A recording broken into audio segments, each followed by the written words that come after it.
Sports Radio 560 WQAM Miami Fort Lauderdale presents The Neil Rogers Show. To talk to Neil, call 567-0560 toll free for Dade and Broward or pound 560 on your cell phone. The opinions of Neil, his guests, callers, or anyone else on the show do not necessarily reflect those of WQAM, Beasley Reed Acquisitions, or the Beasley Broadcast Group. Now, Neil Rogers on Sports Radio 560 QAM. Why are you airing shit like this? That's the American fucking way.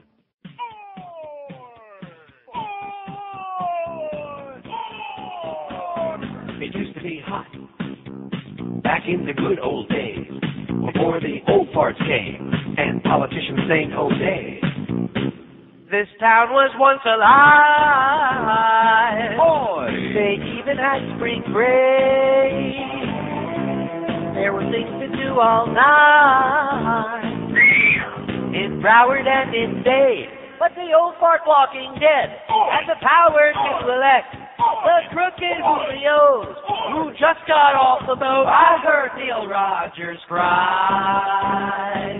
This is the day that finally died. Everyone who thought that they knew best are the ones who brought us slow and painful death to Miami. Can you believe there was a time they had casinos in Hallandale? Tried to organize the crime, but the experiment had failed. When the brain dead came to town and tore the fun stuff down, they pissed all over the place. It's a big goddamn disgrace. I heard Neil Rogers cry. This is the day that finally died. What a great place it could have been, but self-serving assholes ruined it with apathy. I heard Neil Rogers cry. Today, Miami. 10:02 at 560 WQM. You know, I've heard everything now, but to hear Geldy this morning, you hear what he said about Pavel Bure? Hey, that's a good-looking guy. Yeah, I mean, you know, we all know that.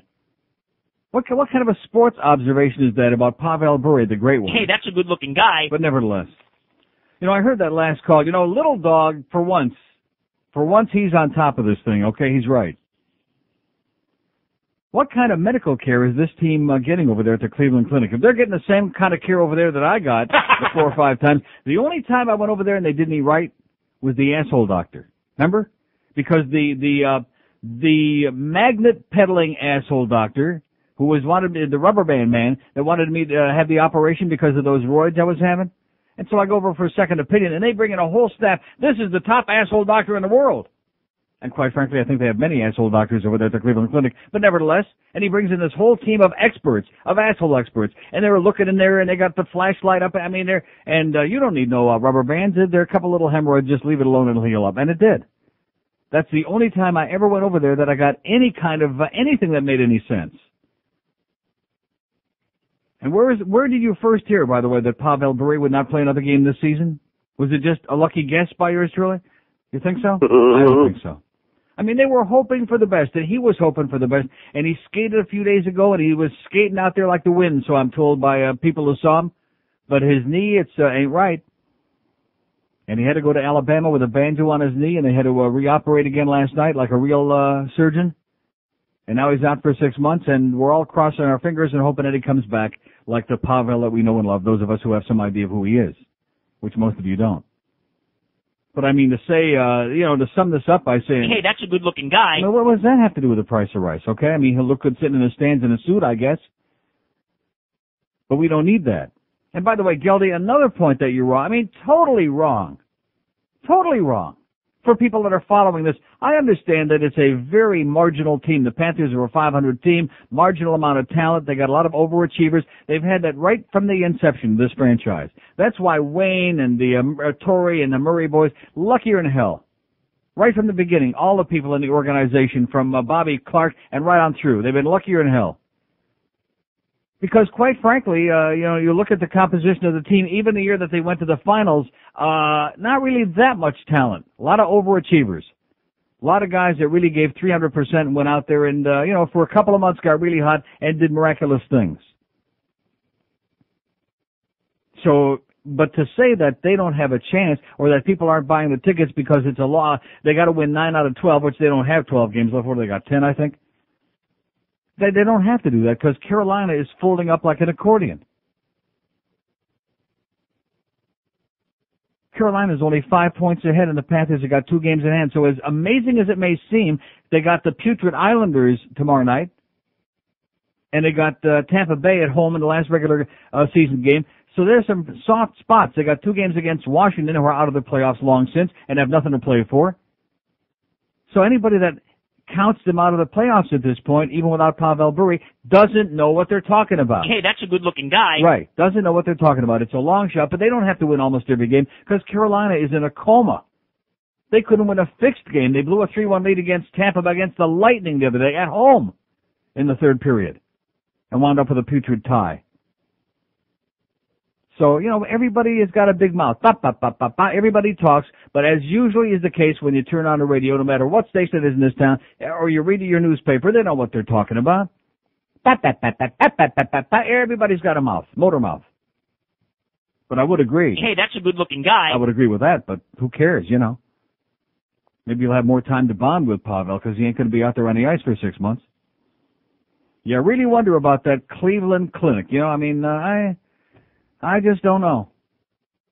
Doctor over there puts me on 50 milligrams of hydrochlorothiazide for my, he looks at me. Oh, yeah, it's Adalat, which it wasn't the Adalat, by the way. I had a biopsy and another test, and you heard Dr. Mark here yesterday. I was not allergic to the Adalat, was I? No. But he looks at me. How can you tell these things by looking at somebody? See, if you sound very authoritative, like you really know what you're talking about, and you whip out a whole bunch of facts that you have stored away in your brain, beep, beep, beep, again, there's another example of that. People talking up a storm who often don't know what they're talking about. And to start me out on 50 milligrams, and I looked at a PDR last night, and I found out a whole bunch of side effects of this drug that I'm on. Very effective for my blood pressure, by the way. It works great. First of all, it says, use the lowest dosage that's effective. So why would you start out? Here's a drug that's available in 12.5 milligrams. Why do you start somebody out on 50 milligrams? One of the effects, by the way, is stomach problems, stomach pains, and I'm having all, like my kishkis are like twisting from this stuff. Probably. And that's the end of it. That's the last that I hear. And I look at the side effects in the PDR last night of the drug, and I'm looking, just having had those blood tests, send your LDL, which is the bad cholesterol, up. Send your glucose, which if you're diabetic, send your blood sugar up, which it did, was interfering. All of these things. Did he bother mentioning this to me? No. I mean, you walk into I mean, they've been very nice to me over there. They treat me with superstar treatment. They get me right in, right out on a moment's notice. They've been very nice in that regard. But that's fine on the face of it. But do they have any idea what they're doing? Like the very same surgeon that operated on Pavel Bure did the first ACL. He's the one that I went to for my foot, like I said yesterday. Did he do anything for it? No. 9 months later, it healed by itself. Thank God. Thank the Lord. Oh, God! Right. Didn't do a damn thing. Except tell me to stand in front of the wall and slide my foot around. I'd like to slide my foot up some of their rectum over there at that place. So I think Little Dog is right on target. You have to wonder. Dino, he's finished, like I told you. Did I say that he was probably not going to play another game this season? Unfortunately, we love you, Dino. God, do we need him. But he's, Gordon Murphy, taking forever to get him back in the lineup. You really have to take a look and wonder what's going on over here. Not that I want to cast aspersions, but it goes back to that same thing again about medical care, about life and death. Do you really care? You want to be fat? You want to be dead? All these things. See, the public doesn't like hearing this. That's why, like, the religious stuff goes over real big, because it, like, is a nice, make good, cover up for all this grotesque stuff. That's about life, which can be a bitch. With all these diseases and all these injuries. I mean, God could have made us like Clark Kent. We could have taken off our shirt and had a big emblem on our chest and been Superman. We could have been invulnerable. No diseases, no illnesses, no death, no nothing. Freight train comes along, you just leap up in the air and you fly away from it. It doesn't hit you, no problems. But that goddamn sham God, whatever the hell his name is, that the crazy people invented, he's just an S&M guy, man. He's a sadist and a masochist. We're living in a world of S&M. Anybody like it? Yes. I'll bet. 10 minutes after 10. Come on, lay those tefillin, baby. It's almost Pesach. Oh!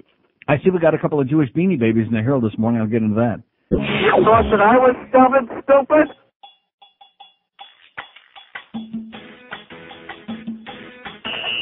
If you're a sinning human a sinning, you're gonna go to limbo. Oh, if you're not a Christian, that is the reason you're gonna go to limbo. Limbo.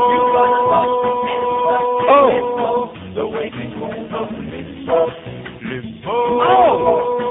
Oh, the waiting room of limbo.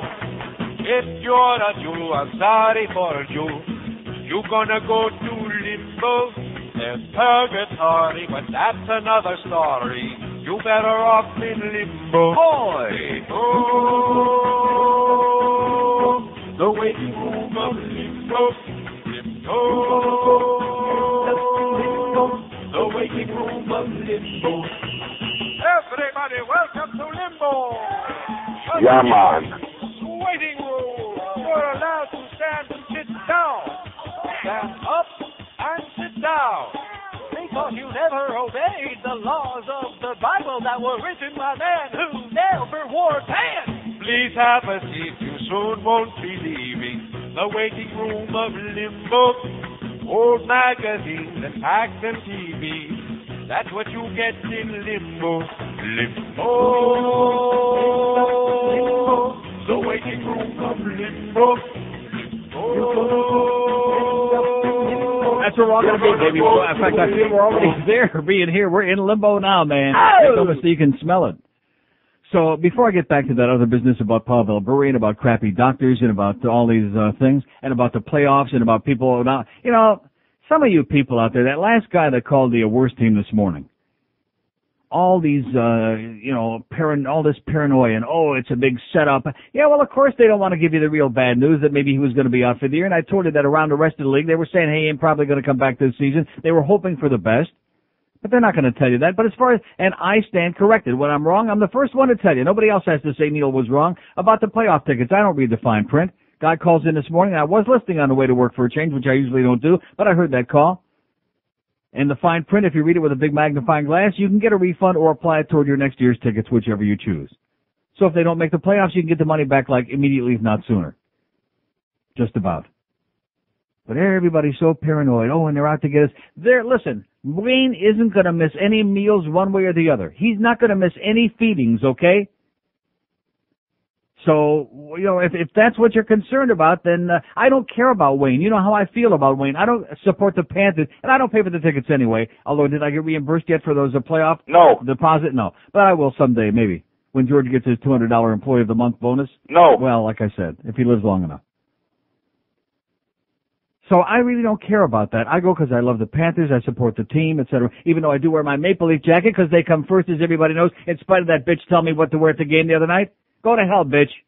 And don't ever come near me again. I'll call the usher and have you thrown out. I'll throw you out myself, okay? I'll stick my foot in your rectum. Just harpoon you out the door, bitch.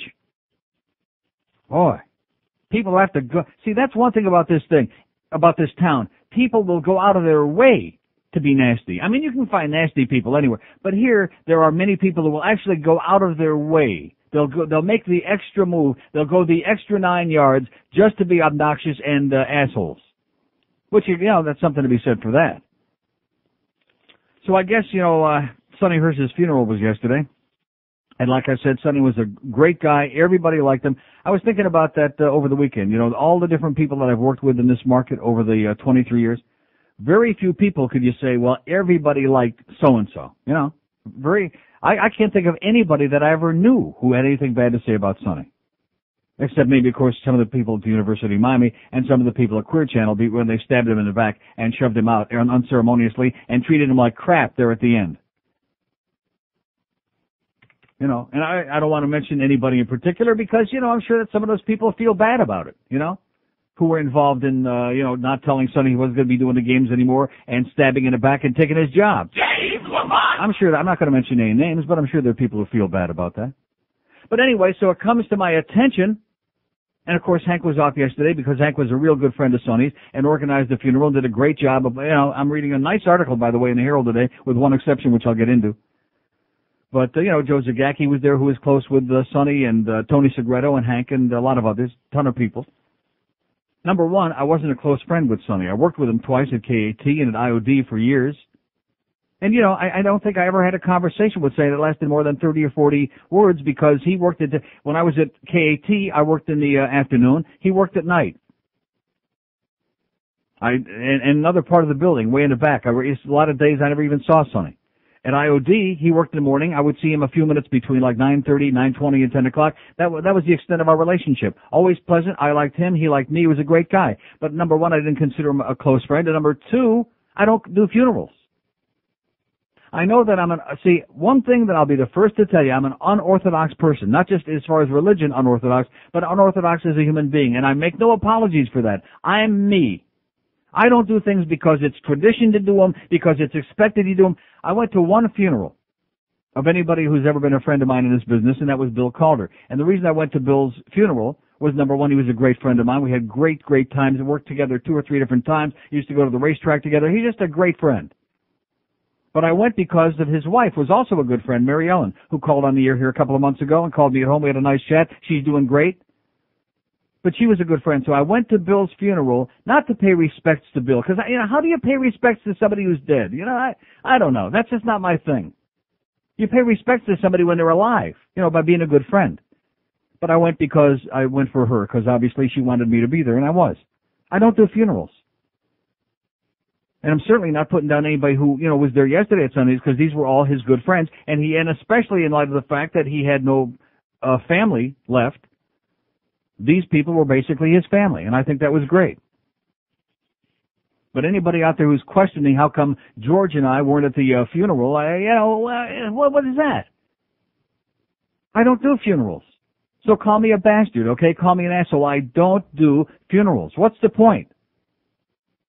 Somebody's dead. Are they going to be aware? I said all the things on the air that I felt. Somebody came up to me at the hockey game Friday night, thanked me for the nice things that I had said about Sonny. This guy had worked with him for years at UM. This guy also got screwed in the back, by the way, by UM, which they're famous for doing that to people, which I just mentioned in passing. But I don't do funerals. But, I noticed they took the asshole Barry Jackass off the story here. They put Susan Miller Degnan, another stringer evidently. I have no idea who she is. The Herald, another one of their professional writers, not.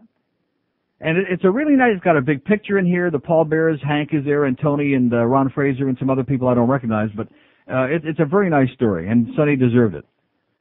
But there's one thing in here that I noticed again. They can't stop saying this. And I realize the medical examiner made a mistake in the report. You can't blame Barry Jackass quite as much. I know Hank was hot under the collar, and I hate Barry Jackass almost as much as Hank does, because Barry's a putz. But they made a mistake in the first report about how he refused CPR and he refused the attention. That was bullcrap. He was dead when they got there. But here it says in the article again today, Hirsch died last Thursday of apparent natural causes. Not apparent natural causes. He had a heart attack. He died of coronary artery disease. It's already been reported. Why do they have to put in apparent, like, just maybe, there's something, There wasn't.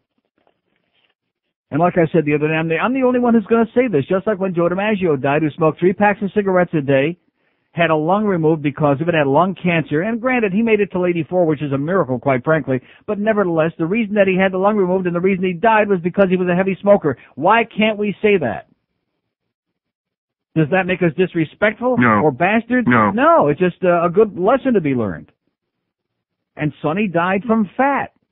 You die from, and he was fat. He was not enormous fat, not like, some of the people around here, like Boogster, not that fat. But he was overweight, all the while that I knew him. And we do this to ourselves. We clog our arteries, we go a clog, and then we die. And I don't see anything wrong in saying that. Do you? He had a heart attack. 65, especially by South Florida standards, is not an old fart. That's not all that old. You're not supposed to die at 65. But that was the thing.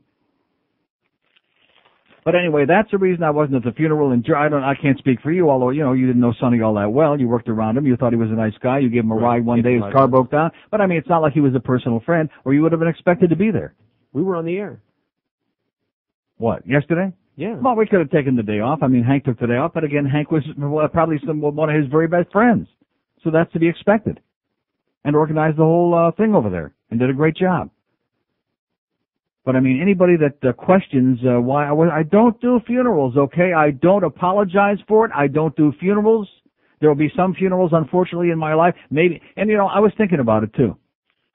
I got so much to talk about here today. I don't want to get too philosophical because I'm not that old yet. I'm getting there.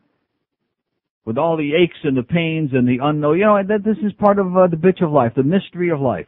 Especially when you don't take care of yourself, when you abuse yourself with all that fish food and sugar and refined carbohydrates and candy and Smarties that people are bringing you, killing you. How many times have I talked about that over the years? Killing you with kindness. And it doesn't do any good. Because people, even the nice people, they have this one part of their brain that doesn't function. They're dumb. They're just dumb. They don't understand that they're killing you with kindness. Like the day that I talked on the air. I mean, we had just been on the air here like a month or two.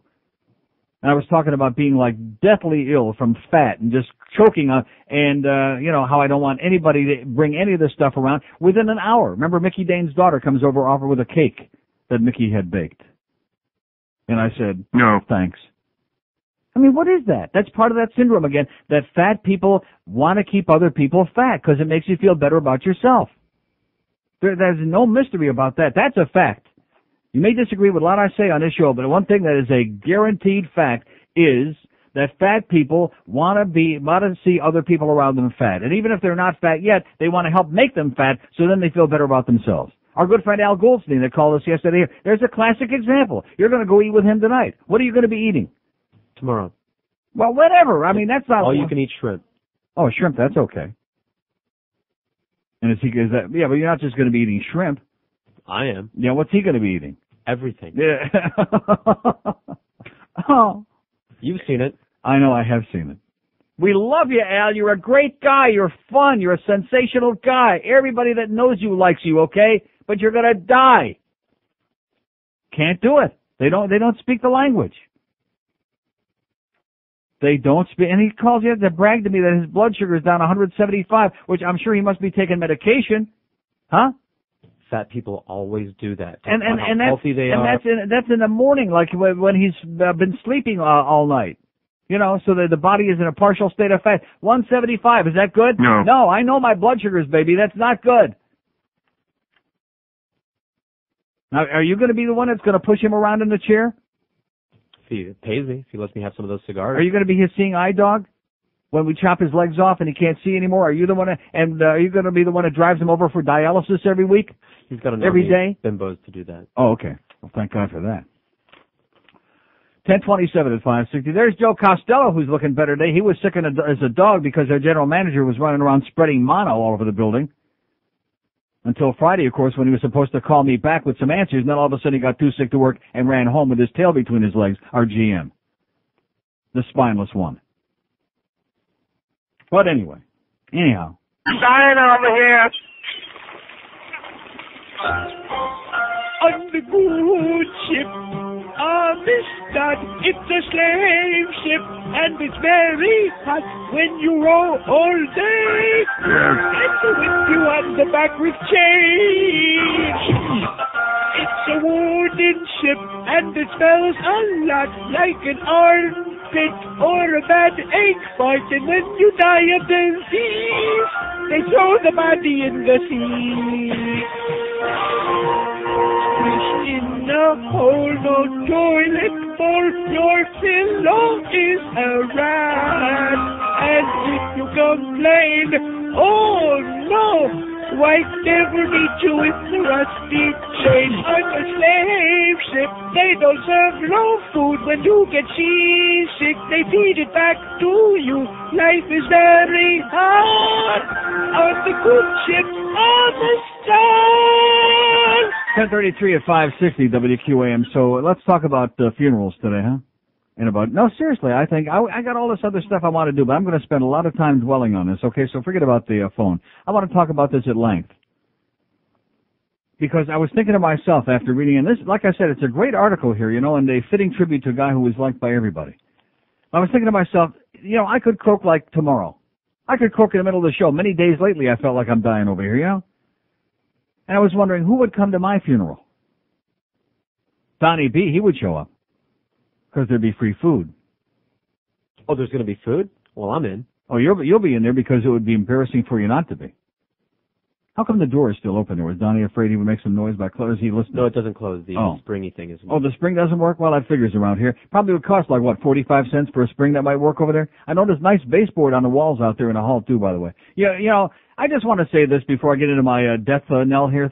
You know, you people in this place are so cheap and you're such a bunch of slobs. I mean, I'm not exactly a fashion plate, okay? Nobody's ever going to accuse me of being a snappy dresser. I'm walking around with my sandals on again because I want my toe is healing up nicely, thank you. I don't want to irritate it.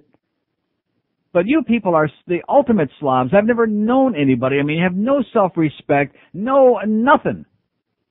I mean, when the first day I walked up on this floor, months before I started working in this radio station, and they gave me the guided tour, and I went like that.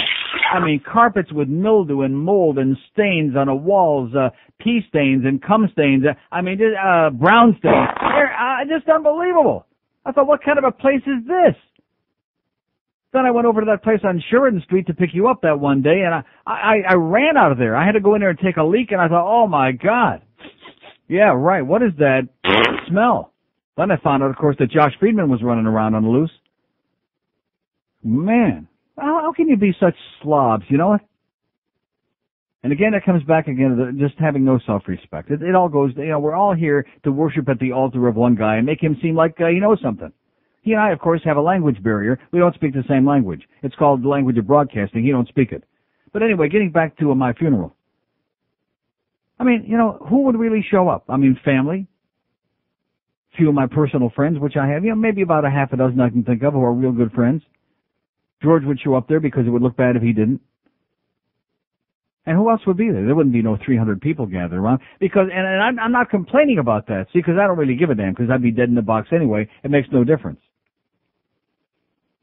But I've alienated a lot of people, and I make no apology for that because a lot of people can't handle the truth. A lot of people like me, but also a lot of people don't like me. So, fine, that's fine with me. But one thing I do notice, that now that I'm alive still, last time I checked, is that a lot of times I'll hear people like when we had the Super Bowl here a couple of months ago, and then we have people Hank was talking to last week after Sonny passed away, people that I worked with. And then it's basically part of a syndrome you'll notice on the whole radio station. Once in a very great while, somebody will mention me like I actually exist. Like Mandich, for example, who, Mandich and I get along great. We never see each other, that's why, but we have great respect for each other. But I noticed yesterday he was giving me a little shot by name about Michigan State. And you're right, Mad Dog, there are a bunch of animals up there. I can't defend it. They're assholes. But other than that, I'm basically the unmentionable one. I'm like the guy with leprosy. I'm the untouchable, the unclean, the unmentionable, and I don't exist.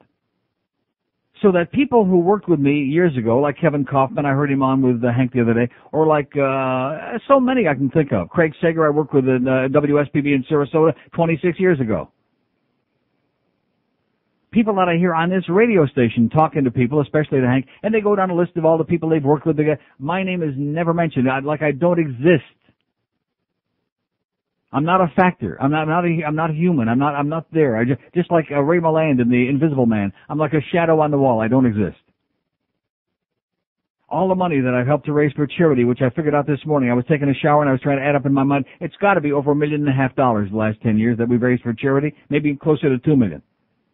And again, I don't do it to get mentioned, because if I did that, I would have stopped doing it a long time ago, because there is no PR. Now, nobody mentions it. It's no good. If we raised $10 million on this show for whatever charity, it still wouldn't be good enough to get a mention.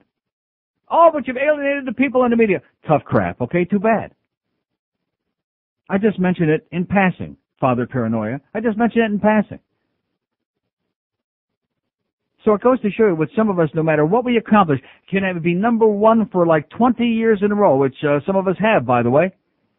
AM, FM, morning drive, afternoon drive, midday, nighttime, you name it. Stations that haven't been invented yet. And there'll be like a peripheral mention. The only guy that ever wrote good stuff about me consistently, because he really was a fan of mine, and speaking of dead, was Bill Cosford in the Herald. Now, there was a great guy. Great guy. And he just, like that. I don't remember how old he was. How old was Bill? Like 39 or something like that? He had diabetes, which none of us ever knew. You wake up one morning, here's this horrible story. Bill Cosford died, stopped taking his medication, and he was alone, and he died. And very little was written about that. Almost nothing. So one thing I've learned in the 23 years I've been in this town, you don't ever do anything expecting to get credit for it. The only credit you expect to get a paycheck, and to get rewarded financially for it. Because other than that, forget it. It's like the 6 years that I did U of M baseball over there. That's forgotten. It's all history. It didn't exist. I was never there. Dave Lamont, Dave Lemon, all those people associated with U of M baseball, I was never there. Never happened. Seriously, I'm like the non-human. So those people in the audience who think I'm non-human, I think you're right. I'm the non-human. And proud to be. I just mentioned it in passing. I don't exist. 21 before 11 at 560. Am I wrong? What? Exactly. I mean, some of the people, unless it's Geldy taking a couple of cheap shots because he's trying desperately to stir up some controversy because, going through tough times the last couple of weeks, unless it's that contrived crap, there's never a mention. I don't know anything about the Panthers. I didn't put any people in those seats. I don't know nothing about Pavel Bure. I don't know what I'm talking about, no matter what the topic is. I don't exist. And you know something? Oh! I'm proud of it. Because I'm unconventional. Because I'm a miserable old fag prick. And you know what? Oh! All right. That's what I say to that. Tonight on Modern Marvels, they were the pioneers of a lifestyle that to this day is enjoyed in men's rooms everywhere. I think it was back in 22, me and the boys drilled the first hole in Woolworths. They were hand-drilled back then. Take a peep into the secret society of men who first developed the glory hole to today's high-tech adventurers. I'm told that now they're using lasers for speed. Modern Marvels, Glory Holes, tonight on the Hysterical Channel. 10:45 at 560 WQM. Here's a fax from Clear Channel again. Somebody on the inside over there. It says, shame on you, Peter Bolger, Rana, and Dave Lamont. I hope you feel even better now for stabbing Sonny in the back. You should be so lucky to die a quick, painless death like Sonny, it says. You should be rotting 6 feet under right now, you scumbags. So it says, unsigned, of course, from somebody who needs the job at Clear Channel on the inside, on their fax machine. How do you like that? A lot of hostility over there, so I gather. You know what? A lot of people that aren't too pleased with Pete Bolger and some of the others over there at Clear Channel. And I do believe this guy died of a broken heart. I think that's a very apt description of what happened to Sonny. I mean, the fat contributes, of course, clogging up your arteries and the stress. And when you already have those things, and then the stress compounds it, and then all of a sudden you're dead. They killed him, is what I believe. Huh? I really believe that. And this business will kill you.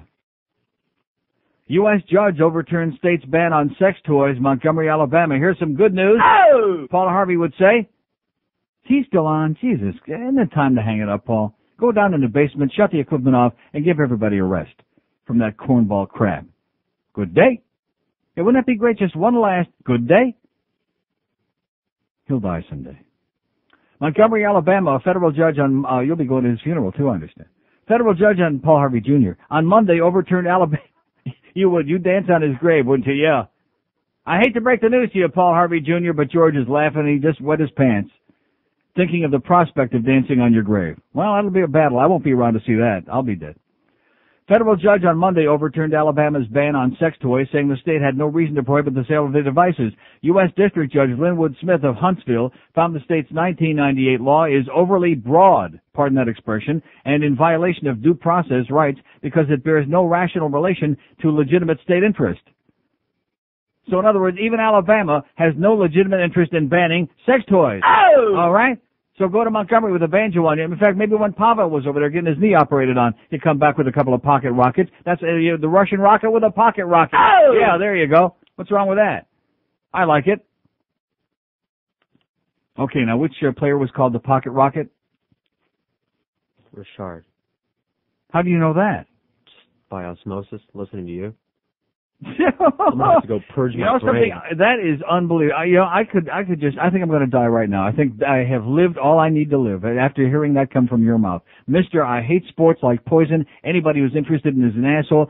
You don't know which Richard, but that's good enough. Henri? Maurice Richard. Maurice, there was the older brother was Henri Richard was the rocket, and his younger brother, Henri Richard, they called him the pocket rocket.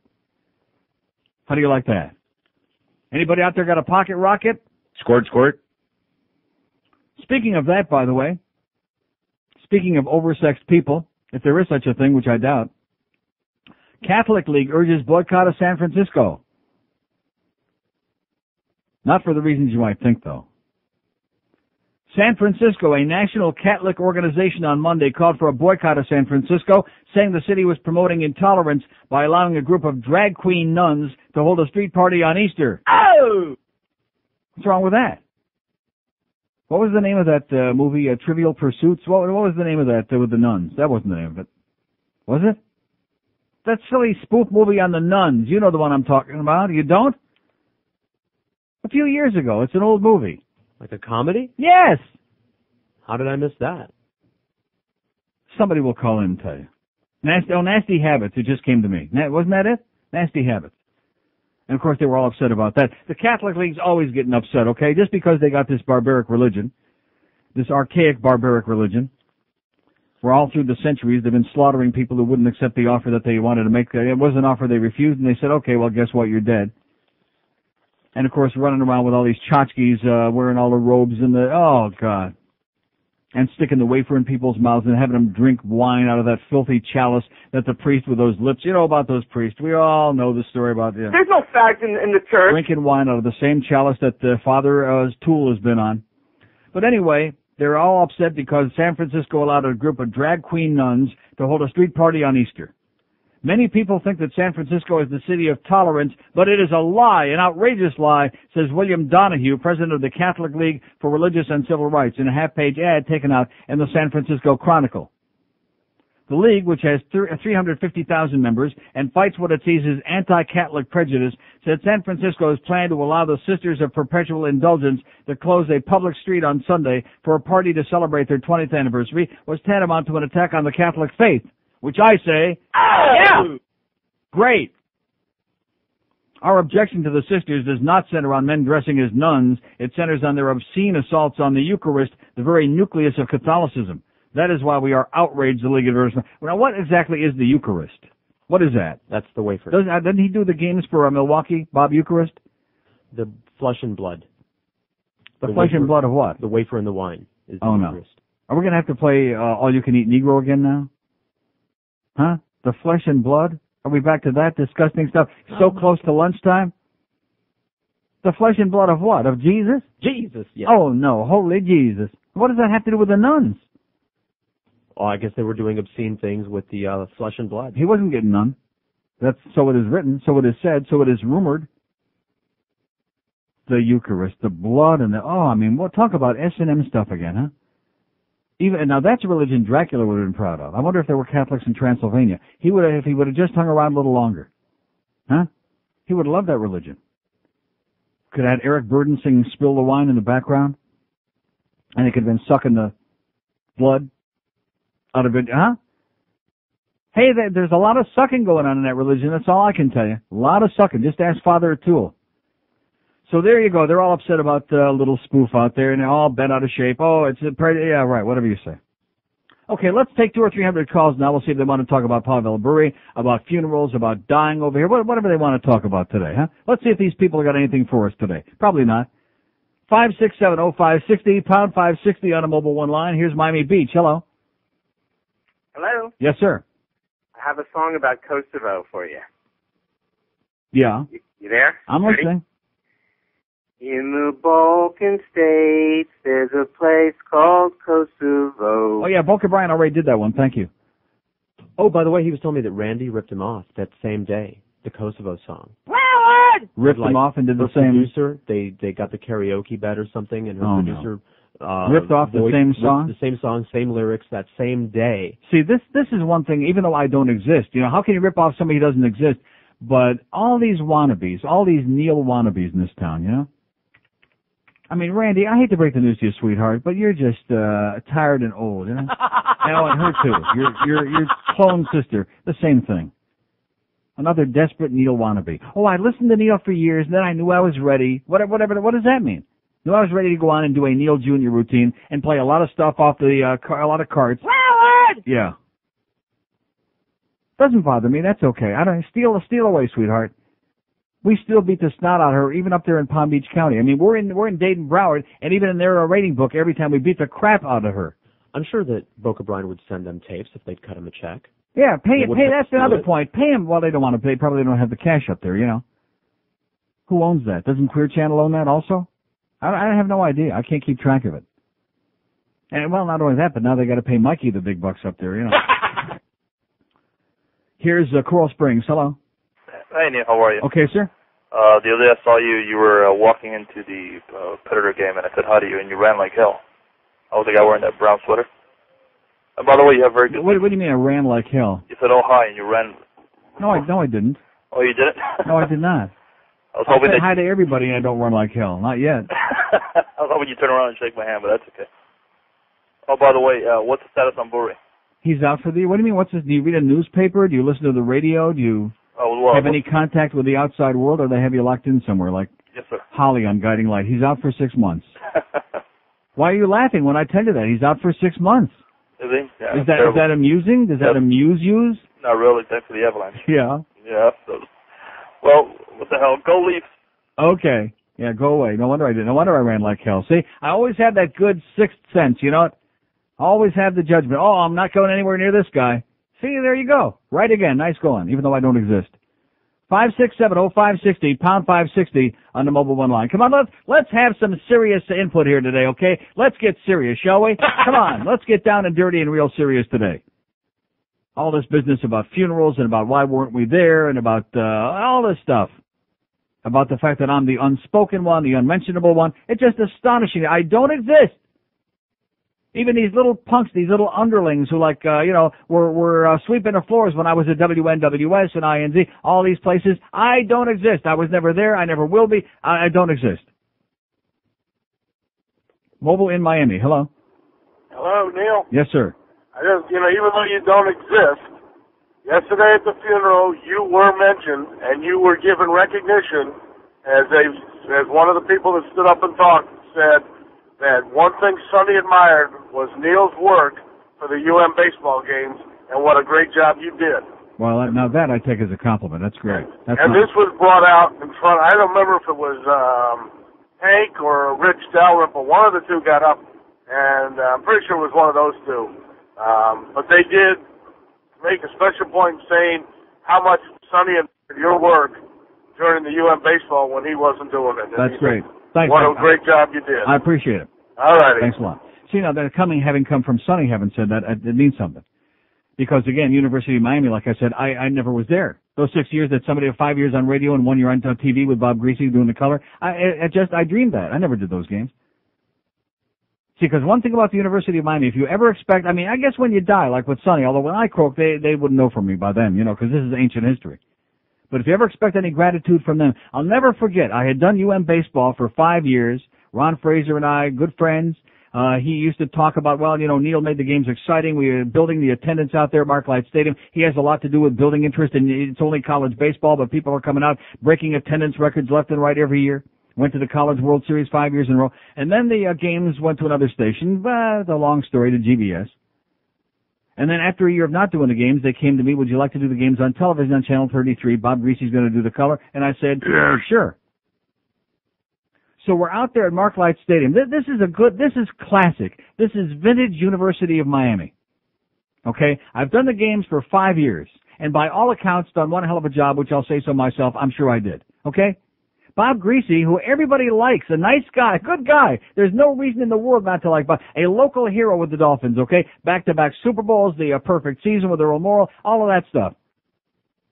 And so on comes J. Rokeach on the PA before the opening telecast that season, 83, 84, whatever year it was.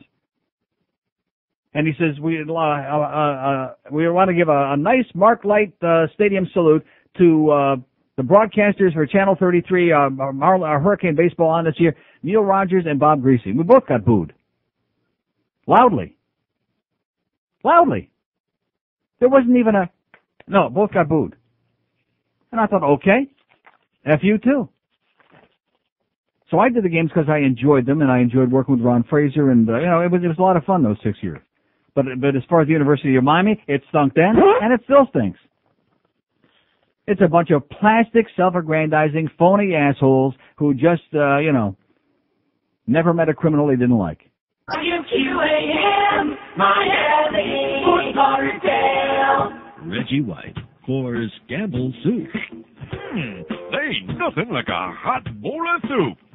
You know, it took me back to a time when my mammy done made the whole neighborhood smell like canned tomatoes. Well, it ain't like that no more with all the new flavors from Scamble Soup, like Jigaboo Stew with chunky rat balls and watermelon pits.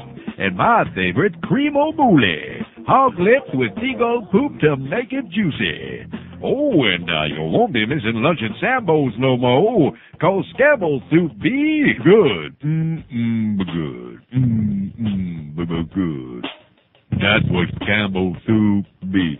Good. It's 11:02 at 560 WQAM. We got our usual staggering response here on the phone. It's one of those things. Well, we got Pesach and Easter, and the kids are out of school in Broward, and about half the town is out of town, to which we say, oh! Nice driving anyway. 567-0560, pound 560 on the AT&T wireless line. See, all of those thoughtful things, all of that introspective stuff that I went through there for about 40 minutes, you can't talk to these people. You know, I thought I had a communication problem with Greg Reed. I got a communication problem with this audience. You can't talk to these people about these things. These are unique. These are interesting. These are, something to sink your teeth into. Amazing to me. It's just like yesterday. Even yesterday with that thing about with that Cuba-Oriole baseball game, which I noticed Dave Hyde is writing about again today. On and on and on. Got to pulling teeth to get anybody to say anything. Off the air, man, they all got a big mouth. They're all listening. But like I said, considering we get any calls when you don't even exist, it's quite a miracle. Here's Port St. Lucie. Hello. How you doing, Neil? Okay, sir. Enjoy your show immensely. Of course. I'm calling about... So does everybody else. They just don't want to speak to me. They're a bunch of pussies. They're either a bunch of pussies, morons, or both of the above. I'm calling about the Atkins diet. How can I get information on that? Probably by buying the book. Don't be a cheap bastard. Go to the book and buy the store. Or go to the store and buy the book, or both. Go to any major bookstore? Sure, they got it. Dr. Atkins' New Diet Revolution, paperback.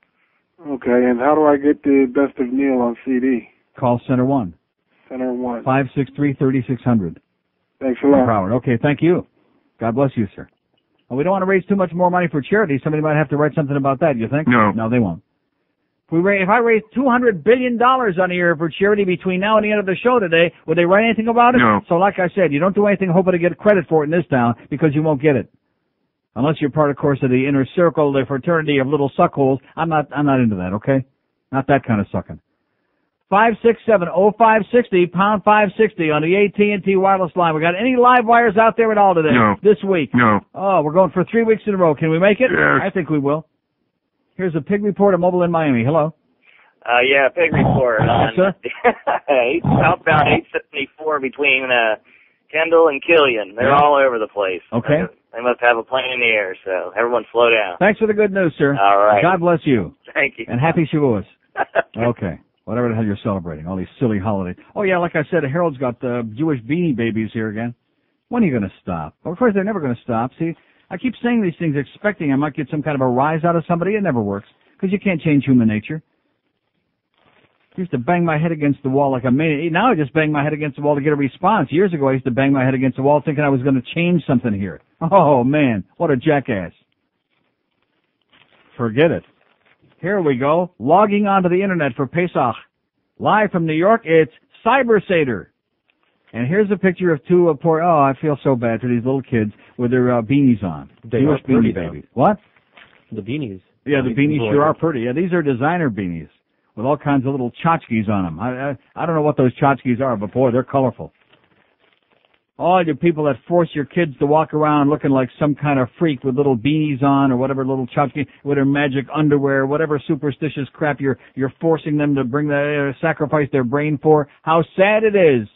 How sad it is. And finally the Herald, when you're wrong, which is most of the time with them, and when you're right, you're right. About once every 6 months they come up and say something right. Even though it is at the very bottom of the editorial page today, I'll give them credit. It says, praying for respect for students of all faiths, Public schools are not a place for public prayers. Oh! Exactly. When are you going to get the message, okay? When are you going to understand? If you want to pray, pray at home. Pray in church. Pray on the goddamn sidewalk. Pray in the street. Don't subject other kids. I went through it in high school myself with those goddamn assemblies. In Canandaigua, New York, there were like maybe 10 of us Jews in the whole goddamn town, and we had to sit there, at the Lord's Prayer, in Christ's name, and I used to sit there thinking, what kind of a bunch of goyish crap is this? The law says you have to be there, so obviously when you start mixing religion in there, it's a violation of your constitutional right of separation of church and state. Anybody with a half a brain knows that. But the intolerant good Christians out there and the other simple-minded imbeciles, there's so much crime and so much violence in schools if we just get the kids to pray. Right. That's going to do it. You've been schlepping them to church all their lives and they mouth and mumble all these stupid, meaningless things, whether it's in English or Hebrew or whatever it is. They don't even know what the hell it means. Does that make them a better person? No. Damn straight it don't. Does that make them straight? No. Oh. It don't. 567-0560, pound 560. Where are the Panther people? Here's the news that I told you, okay, before anybody else. Pavel Bure. You know who he is, number 10? Remember him? Ruski? Anybody got anything about that, huh? I come on here and I say I think this team still might make the playoffs. As bizarre as it sounds, Carolina's folding up. They might actually wind up with home ice advantage with a third seed, even as bizarre as it is. Anybody with any opinion on this show? No. No. Here's Fort Lauderdale. Hello. Good morning, Neil. Yes, How are you? sir. Pissed off. Fired up and pissed off. Neil, I'd like to speak about the subject you just touched on there with the Dade County and the school prayer and Yes, everything sir. else. I saw a piece there on the NBC affiliate. And they've even got members, Perez and these others from the school board that are lobbying for this thing, and you've got people standing Isn't up. that interesting? Marta Perez. Yeah. Another banana boat lady who doesn't understand what freedom is all about. Freedom, separation of church and state, and freedom from religious superstition. It's pretty good when we have to have Mr. Simon from the ACLU go down there and stand upon the and thank God for him, panel. by the way. That's right. Thank God for him. And you've got people there in great numbers standing up saying it wasn't until Madeleine O'Hare took prayer out of the school till crime went up, as if religiosity plays a role on crime going on in these Right, that's schools. right. It couldn't be more far. They better go back and look at the sources of their religiosity, the Bible and all these things. Nothing in there is consistent with anti-Bible. If they want to bring their kids up with the proper values or whatever they consider are the proper values, that's their job to do it, not the public school's job. That's their job in the church and the synagogue and all these other 10th world people to do. It's just one more mechanism for them to try to encroach and There you bring go, this to on take everybody over, else. to Christianize America, to take it over, to brainwash, to propagandize, to convert the masses, and make this into the Christian nation that they believe it is. You know, the big thing they missed there, Neil, is even Jesus, allegedly, should he have existed and wrote this thing in Matthew, tells them, don't be hypocrites and don't pray in public. And here they are doing exactly. Well, now you're confusing them with the facts. I know don't it. be carried I know away. it. Can't do that. Thanks for your time, Neil. And say hi to Martha Perez. Martha Perez, yeah. Oh, yeah, kids would be so much, yeah. Look at this, one call on the board I got here. See, I talk about people killing you. That's what you're doing to me. You're doing to me what Clear Channel did to Sonny Hirsch. You people are killing me. You're killing me. Day after day, each and every day, it's like reaching into no wonder my kishkis are twisted. Like reaching right inside, like those phony Chinese operations I keep talking about. With the chicken blood. And just tearing my guts out.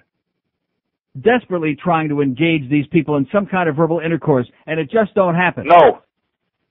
Relentless bastards that they are. Anybody have a heart or a liver? No. There was an old farmer who lived on a rock. Oh! He sat in the meadow just shaking his fist at some boys who were down by the creek. Their feet in the water, their hands on their marbles and playthings, and at 4:30, there came a young lady. She looked like a pretty young creature. She sat on the grass. She pulled up her dress and she showed them her ruffles and laces and white fluffy duck. She said she was learning a new way to bring up her children so they would not spit, while the boys in the barnyard were shoveling refuse and litter from yesterday's hunt, while the girl in the meadow was rubbing her eyes at the fellow down by the dock. He looked like a man with a sizable home in the country with a big fence out front. If he asked her politely, she'd show him her little pet dog who was subject to fits.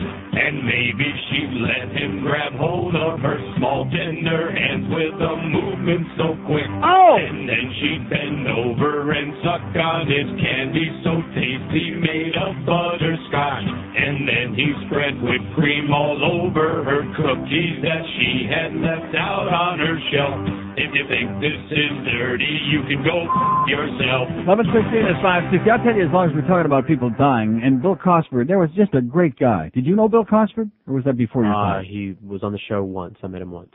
Great guy. I mean, a brilliant guy. I mean, one of the rare people. You have so few people who have ever written for either newspaper in this town, or even the old newspaper, the Miami News. How you doing, Howard Kleinberg? There's a good guy. Howard and his wife, they come to all the games, get depressed. But seriously, there have been so few people that were like really journalists, really people worthy of working for like a major market newspaper. Most of the rest of the guys in these, they're stringers. They're like, they know from nothing, you know, putzes like Barry Jackass. But Bill Cosford was a brilliant guy. And I don't just say that because he used to write a lot of nice, he even wrote a whole column about my broadcast of UNM baseball. He was one guy who appreciated what I did on the air in this town. Miss him badly. Great guy. But the other guy was Dick Casper. And you know I've said this many times before, and probably most of you don't remember who the hell Dick Casper was. Dick Casper put WMYQ on the air, which was the first FM rock station in the market. He put Y100 on the air with Cecil Heftel. He put that on the air in the format that it was. He put INZ in the first all-news format in the market. Took WNWS, which used to be WFAB La Fabuloso down there on Flagler Street, and made it into what it was, the News and Talk. The guy was a radio genius, and he dies, and again, he was fat all of his adult life. He had lost a lot of weight, but he was always a very, very heavy guy. I mean, real big. But a great guy, and really knew this business. Loved it. And a good friend. And they went in, just like with Sonny, went into the house one day and found him dead. Was there much of anything written in the papers? No. And here's a guy that was a radio pioneer that put all of these stations, all of these formats on here. And because Tom Jicka wasn't around here when Dick Casper was doing this stuff, I mean, Tom, if you really wanted to be a journalist, and you're a good guy, I like you, Tom, but I'll never, ever forget the fact that here's a guy that dies in this town who did so much for this business, and it was like it never existed. Like it never happened. Tom could have interviewed me. He could have talked to a whole bunch of people about Dick Casper and all the different things he accomplished. He could talk to Luke Crone and Woody Subrink and all those different people about all the, nothing. Would have been too tough to, write about something you don't know about. So typical of this town, Good people come along and they do good things, and that's it. They just vanish. Of course, with me, I won't have to vanish because I don't exist anyway. Right? Oh! That's right. Here's a mobile in Carroll City. Hello. Neil. Yes, sir. Boy, I've got a lot of things to say. Good. Lay it on us, sir. Got all the time in the world here. These bastards are deader than a doornail again. Well, I'm tired of these callers, man. I'm sick and tired of this routine of this game we play. Every day it's like a cat and mouse game on this show. I could tell that something's going on because usually when I call on the mobile, it takes me time after time to get through. I got through on the first push, Yeah, I still got open lines on there now. Oh, man. Listen, I'm going to tell you something. You're probably going to disagree with me, but this is what I think. I disagree. Okay. Well, just to make it interesting, All right. Well, okay. I know this whole thing with Whammy was a bunch of crap as far as you were concerned. I liked it, but I have a feeling that having your face, having your head on the billboards, gave you exposure. And now that that's over, I wonder if there's a correlation there. Correlation between what? Well, you complaining about not having the callers. Oh, sir, phone calls don't mean anything as far as anybody. We've been going through this for months now. The last trend that came out we had. By the way, speaking of trends, when's the next trend coming out? It should have been out already. They're probably hiding it. But we had great numbers here. So when I had the biggest number I ever had in the market at INZ in the midday, the phones went dead for like weeks. I can remember going out on the front lawn and doing the show because nobody wanted to call. This has always been a dead-ass town. Well, if I let the phone calls dictate to me how many people I thought were listening, I would have killed myself a long time ago. I would have gone to open up a shoe shine stand. As long as the numbers are good, screw them. No, but right? that's not the point. How do you do a good, this is supposed to be a two-way talk show. People are supposed to call in and talk. I bring up things that I think people ought to have an opinion about, whether they're funny, whether they're stupid, whether they're serious, whatever it is. And these people ain't got nothing to say about anything. I'm supposed to be Mr. Hockey. Pavel Bure now, as I've been predicting, is out for the year. They screwed up his knee over there with the first operation. He had to go to Alabama with a banjo on his knee to get it operated again, the whole thing torn apart and reconstructed. Do these people have anything to say on this show? No.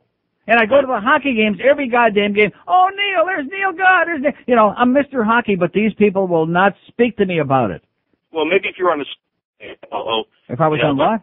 Yeah, on the sports station, but, you are. Oh, yeah. You know, I mean, listen. Oh, you know, I that's right, I forgot. I'm just a novice. What do I know? These are the other shows. They're the experts on hockey. Yeah, you're not supposed to... Just tears my guts out when I hear them calling people that they know don't even like the game, and they're asking them questions about the hockey. I love that.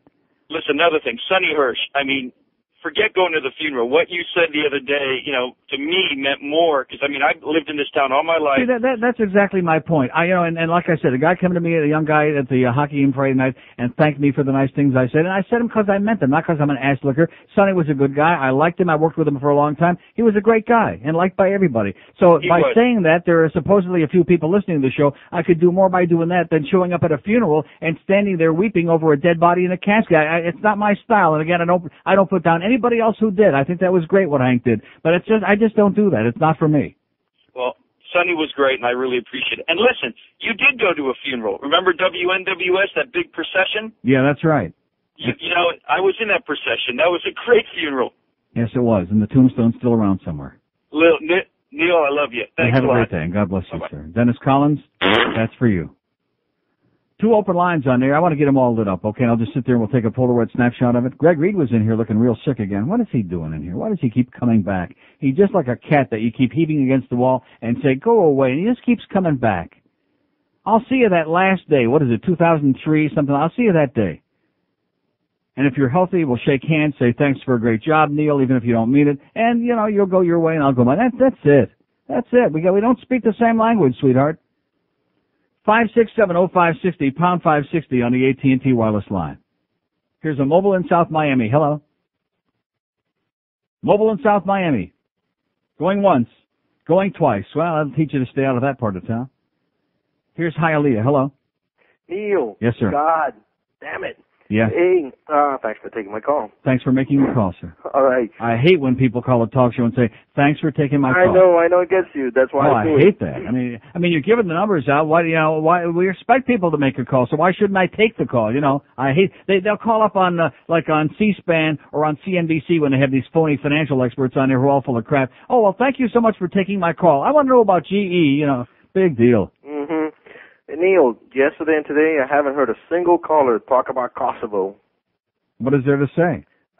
Well, what's other than the fact that the Serbs are a bunch of barbarians and that they're burning people down and chasing them out of their homes and shooting school teachers in front of their students, and and that what we're doing over there is a good start, but let's finish it off. And I'm going to tell you, sir, anybody who disagrees with that, anybody that wants my sympathy for the poor Serbs and all this other bull crap, they can rot in hell. Mm-hmm. And like I said before, if they would have stopped Hitler right in the start there, instead of sitting back with Neville Chamberlain and all that pussyfooting around, then we wouldn't have had to have 10 million people croak. Mm-hmm. And correct me if I'm wrong, but doesn't it all boil down to religion? Sure, exactly. Of course it does. Of course.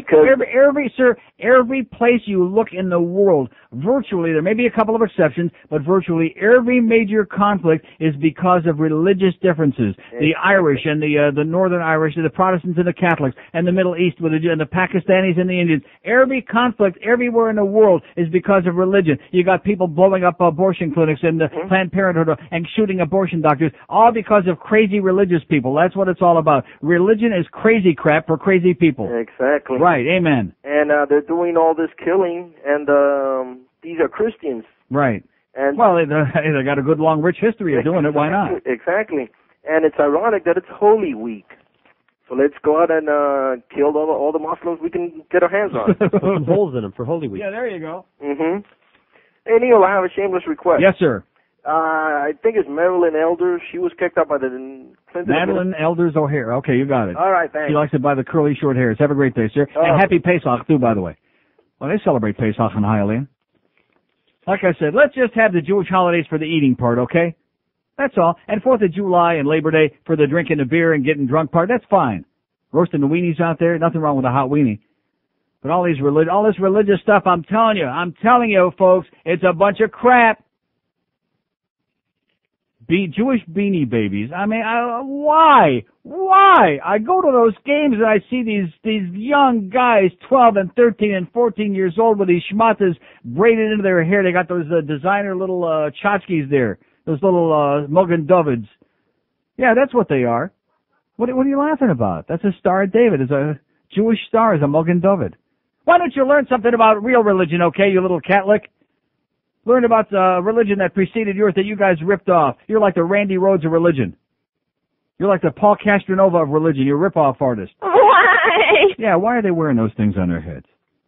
Why? Why are you making them do that? Doesn't it look awfully silly to all of us? Doesn't it look silly? Uh-huh. Thank you. Well, he looks silly. I understand he had the Reverend Schuler around there again, sucking his ass. Larry, you're a disgrace, but at least everybody knows it. Go yourself. All right.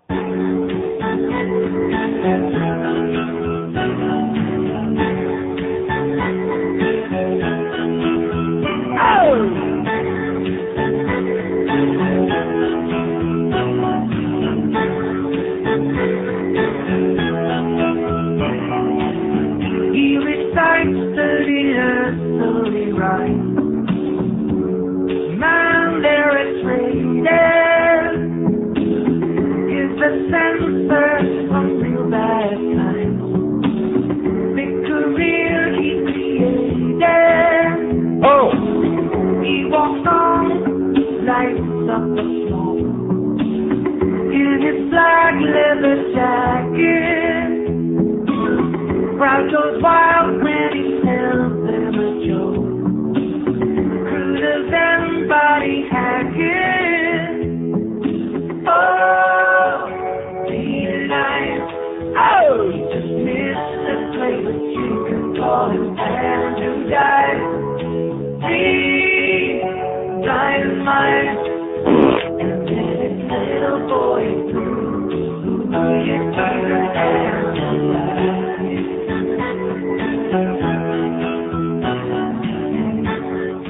Oh, talk about ripping off, by the way. Have you ever heard on the morning show when every now and then you'll hear a clip of Mad Dog going, all right, like that? Have you ever heard that? I just mentioned that in passing. I mean, I don't really care about that, but it's really interesting. All right. 5670560, pound 560 on the AT&T wireless line. Line 8 just rang. It was George Corso, our cracked engineer, checking out that line, which I think may be actually working now, or we're working on it. It's only the middle of the third week. Only the middle of the third week that we're in these new studios up here. Don't expect things to be. Rome wasn't built in a goddamn day. Just one phone line. Yeah, that's right. And the fact that they don't roll over and they do all these mysterious things, don't be worrying about that. It's just this audience. Up anyway. What? Oh, that's true. Hey, listen, I got more on there now. We've had the last 2 weeks. Here's a payphone in Fort Lauderdale. Hello. Neil. Yes, sir. That was Ray Milland and the man with the X-ray eyes, not the Invisible Man. Yeah, whatever it was. And I know about those. Yeah, okay, yeah. The guy with the eyes. He can get through. The other people, allegedly, they can't get through, but the guy with the eyes, he gets through. Don't you understand? We don't want to talk to you, Ken. We don't want to speak to you. We'll give you the signal in about 6 months. If I'm in a real good mood one day, if I'm still alive by then, we'll give you the signal. Say, today is okay for the guy with the eyes. That's right. We'll give you that little, thing on the palm of your hand from a distance if you take a bath first. God. Well, what does it take? The people you want to speak to, which quite frankly I have no idea who they are, and that's what I like. I don't want to know the people I'm talking to. Do you follow what I'm saying? I don't want to talk to chronic regulars, especially people that have been banned from the show. Just like that cat, you keep slamming it against the wall and picking it up and heaving it and whacking it against the wall, and it comes back meow and rubs up against your leg and makes you nauseous, and you just want to die. Hi, Carlos. Speaking of die. Have you noticed, by the way, Carlos is a great guy, but have you noticed that his hair is a little bit different color every day? Have you ever noticed that? Like some days yellow. I don't know what. He's a versatile man. Okay. That's what he said. Here's Miami. Hello. Neil, not to show disrespect, but didn't Sonny also smoke cigarettes? Yes. And well, no. Now, why do you say show disrespect? Listen, I mean, the guy is dead. If the things that he did, like me being fat and eating all that sugar and stuff, if somebody can benefit from that and realize that you're killing your stuff, that would be a positive thing. There's nothing disrespectful. Okay. He smoked and he ate too much and he had a heart attack. He had coronary artery disease and he died many, many years before he should have. And it's tragic. Neil, is it true that when Henry Barrow gets out of rehab, he is going to replace the worst team? Yes. Thanks. Oh! If he ever gets out. By the way, we were talking, George and I, before the show today about people dying in funerals, and George said about the only person at his funeral he thinks he would go to would be Roger Magdalene. He would dance on his grave. Isn't that what you said? I said I'd bring noisemakers for Yeah, him. right. Party favors, noisemakers, and all the booze. He just wanted to take your job. Why do you hold such a grudge, okay? He did a great entertainment report, I'll tell you that. 5670560, pound 560 on the AT&T. He was always nice to me. Huh?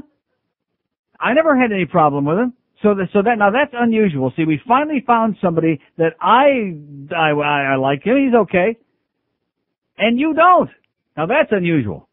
I was as nice to him as anyone could have been, and he stabbed me in the Although I back will say this repeatedly. now. Who was telling me, my friend Dave, you know Big Dave, huh? He was telling me last night, he was over to the house, and he was telling us that you're an asshole. And I said, based on what?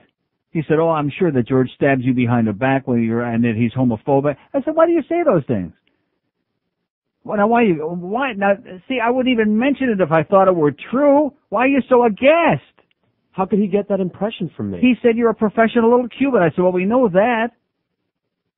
I love my gay friends. And by the way, let me just say this to you, okay? By the way, George admitted off the air yesterday about that 1-6 thing about straight and gay and all. He admitted he's full of crap, but it sounds better on the air to insist. Why? See, I don't like to do that contrived They're stuff. bisexual. The bisexual are the ones who have to, if they want it, they got to buy it. You know what I mean? Only $50. Yeah. I could think of some. And there's nothing wrong with that. I don't put down. I think that's fine.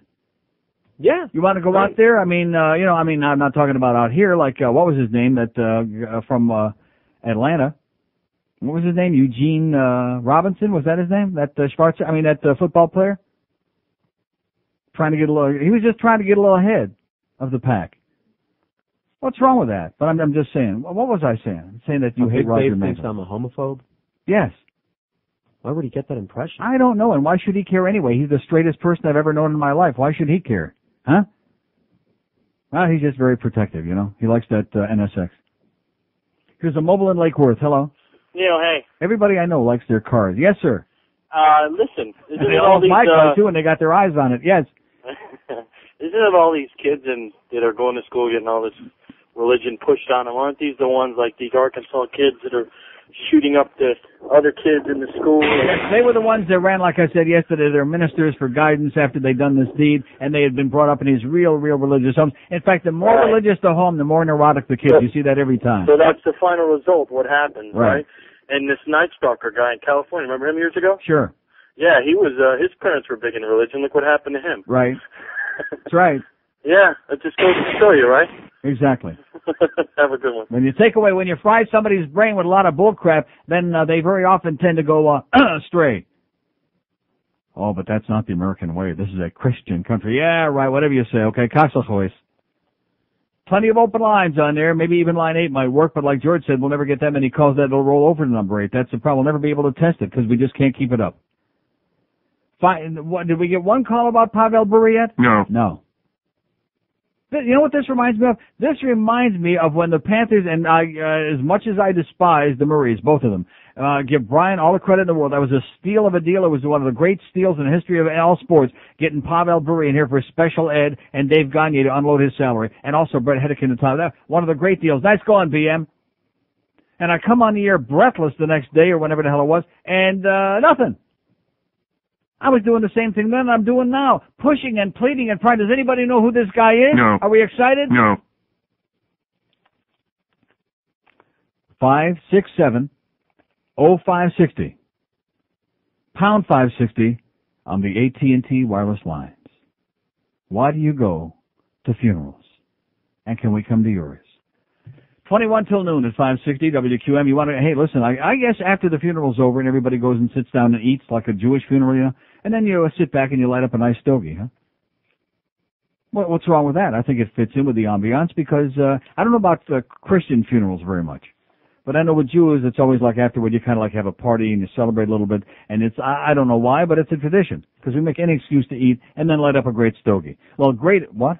They're real depressing, the Christian funerals, unless you're Irish, in which case you... Can you light up a cigar after you have your 20 or 30 beers? Hey, there's nothing like lighting up a great stogie from Nick's Cigars, no matter what the occasion might be. Maybe like, in fact, let's not be morbid with the dying. Let's talk about somebody who is born, okay? You have a baby, it's all tradition to give out a cigar. Give out some great cigars like those Perdomo Reserves from Nick's. Suck it in and hold it. The following is a paid public service announcement from the International Rifle Association. Let's face it, most of us will never be rich. Hell, we probably won't even be successful, and that's pretty damn depressing. But, as usual, with every problem, there is a solution.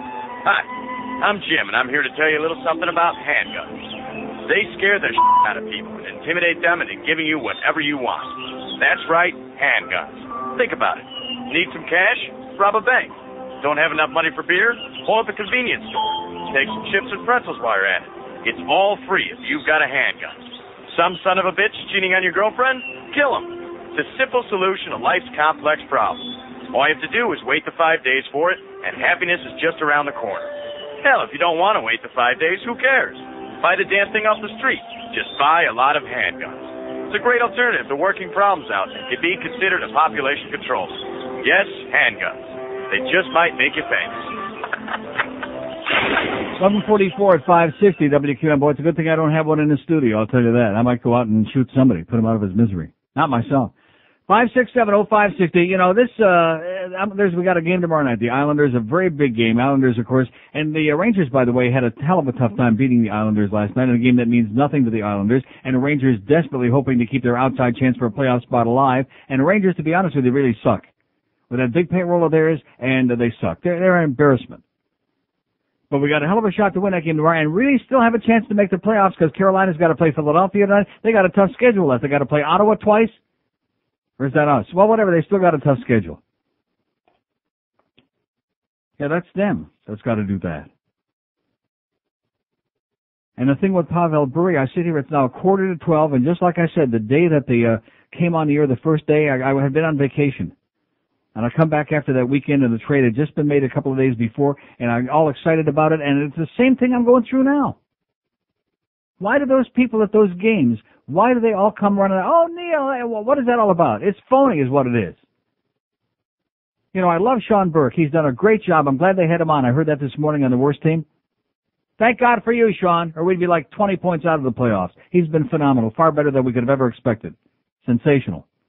Although you don't have to rip the Beezer, okay, to make the case, little dog, okay? Always easy to rip somebody when they're gone.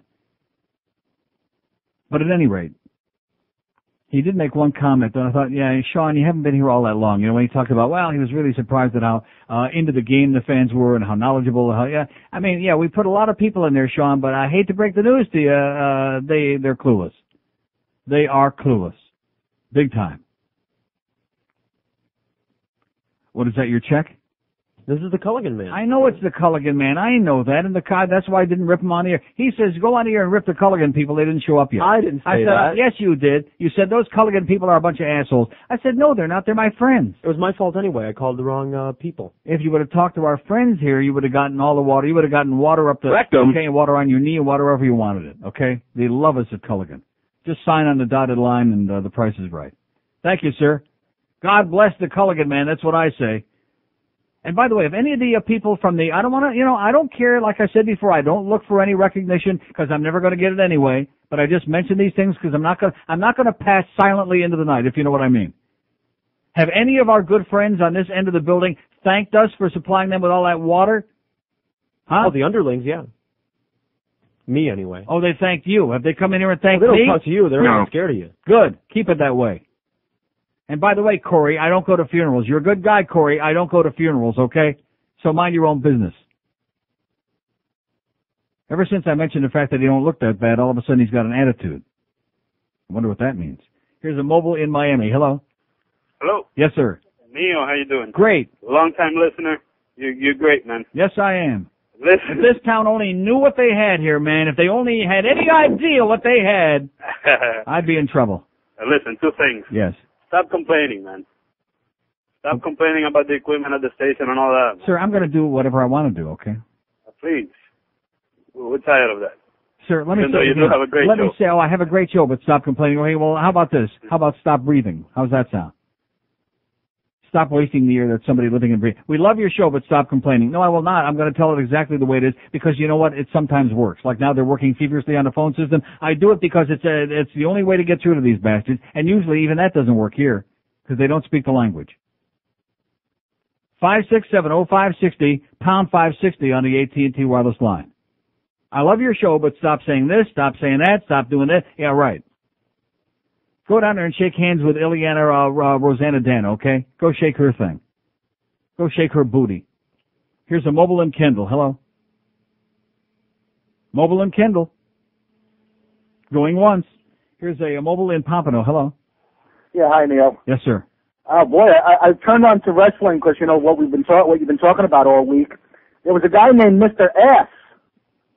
Yeah. I mean, it doesn't get any much more gayer than that. His name was Mr. Rectum. Yeah. Yeah, and they put these gorgeous girls interspersed throughout the crowd with all the guys. Like there's one gorgeous girl showing cleavage. Yeah. With the, in all these guys. Mm-hmm. Real Well, bizarre. that's where they'll be safe. Yeah. Now, about religion, I'm very happy it's the Jewish holidays. It'll give me a chance to argue with all my relatives since I'm an atheist. Oh, yeah. And I could explain to them that. I asked the other day, and I was serious. I asked for one Jew to call in and explain to us what all this Passover business is and why you have to drink the wine and eat the unleavened bread, the matzah, that stale cardboard, and the thing about the all these things. Because we didn't want to shave our heads like Yul Brenner. Worked for him. From the movie. Worked for Wayne Hypinga. I guess so, but okay. not for us Jews. God bless you, sir. Bye-bye. And happy Sukkot. Yeah, I asked for one Jew to call in. That's it. We got a lot of Yidlach out there listening, at least 2 or 3. And explain to us what another one of these silly holidays means. Did we get a response? No. Did we get a response on Pavel Bure? No. About going to funerals? No. About anything? No. No. You know, so that's what I'm going to do. I got like 3.5 years left. That's my goal. Everybody likes to set goals in life. Financial goals, other goals. My goal is that someday I'll say something on this show and I'll actually get a call responding to the question or the statement or the comment. That's a dream of mine. Remember Martin Luther King had a dream? Neil Rogers has a dream. I know it's unrealistic. I know it probably isn't going to happen. 3.5 years will go by like lightning. But just someday, somewhere, somehow. And don't bother me at the hockey game tomorrow, okay? Don't even pretend. I said that the other day. I was joking. Now I'm getting serious. I'm getting serious because I can't stand this. There is no possible way, no way, that anybody could be a Panther fan, a hockey fan, and show up in that arena and not have an opinion about what just happened here. This is a major event, a major devastating blow. But on the other hand, we still got a shot to get in there. It's a miracle. And they're worried about they're going to get their playoff ticket money back. Here's a lady in Miami. Hello. Hi, Neil. Yes, I'm ma'am. calling about Pavel You know Bure. something? You're the first lady in 2 days. I didn't have one lady all day yesterday. Okay, well, The women out there have abandoned me totally. Nice going, ladies. I'm not abandoning you, and I'm calling about the Pavel Bure thing, and I'm very upset about it. Yeah. And, we have a chance to make the playoffs, but realistically, what are our chances in the playoffs without him? Well, that's true. But first you never know what's going to happen. You never know who you're going to wind up playing, and you can get hot. Who knows? Exactly. And I was listening this morning when the worst team decided to rip up the Beezer when they were talking to Burke, and I thought it was kind of disgusting. Well, why? Joe Rose knows nothing about hockey. He goes there and he schmoozes with the guys and eats the free food. He knows nothing about hockey. Exactly. Why does he feel he has to be another Jeff Rimmer Jr.? Rimmer's a good friend of mine, but he hates John Van Beesbrook. He despises him. He hates him like poison, okay? He watches the Flyers play when he ever can get their games on TV, hoping the Beezer will give up like 9 goals in 2 minutes.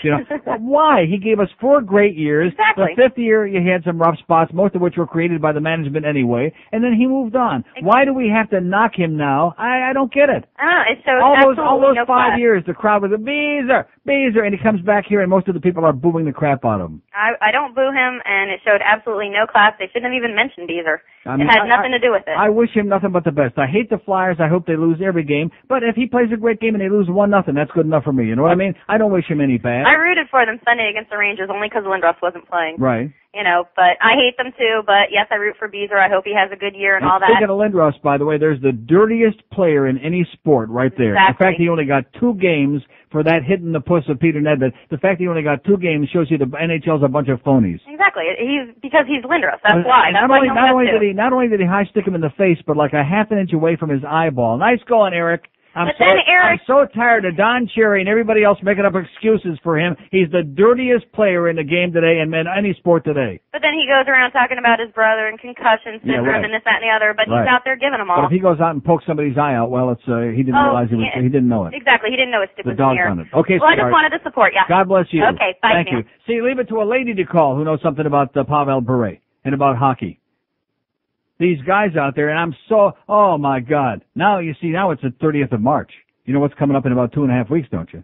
April 17. The NFL draft. Oh, yeah. And now they're calling up about football again. See, one-dimensional, one horse and buggy town. And even that, they don't know what they're talking about.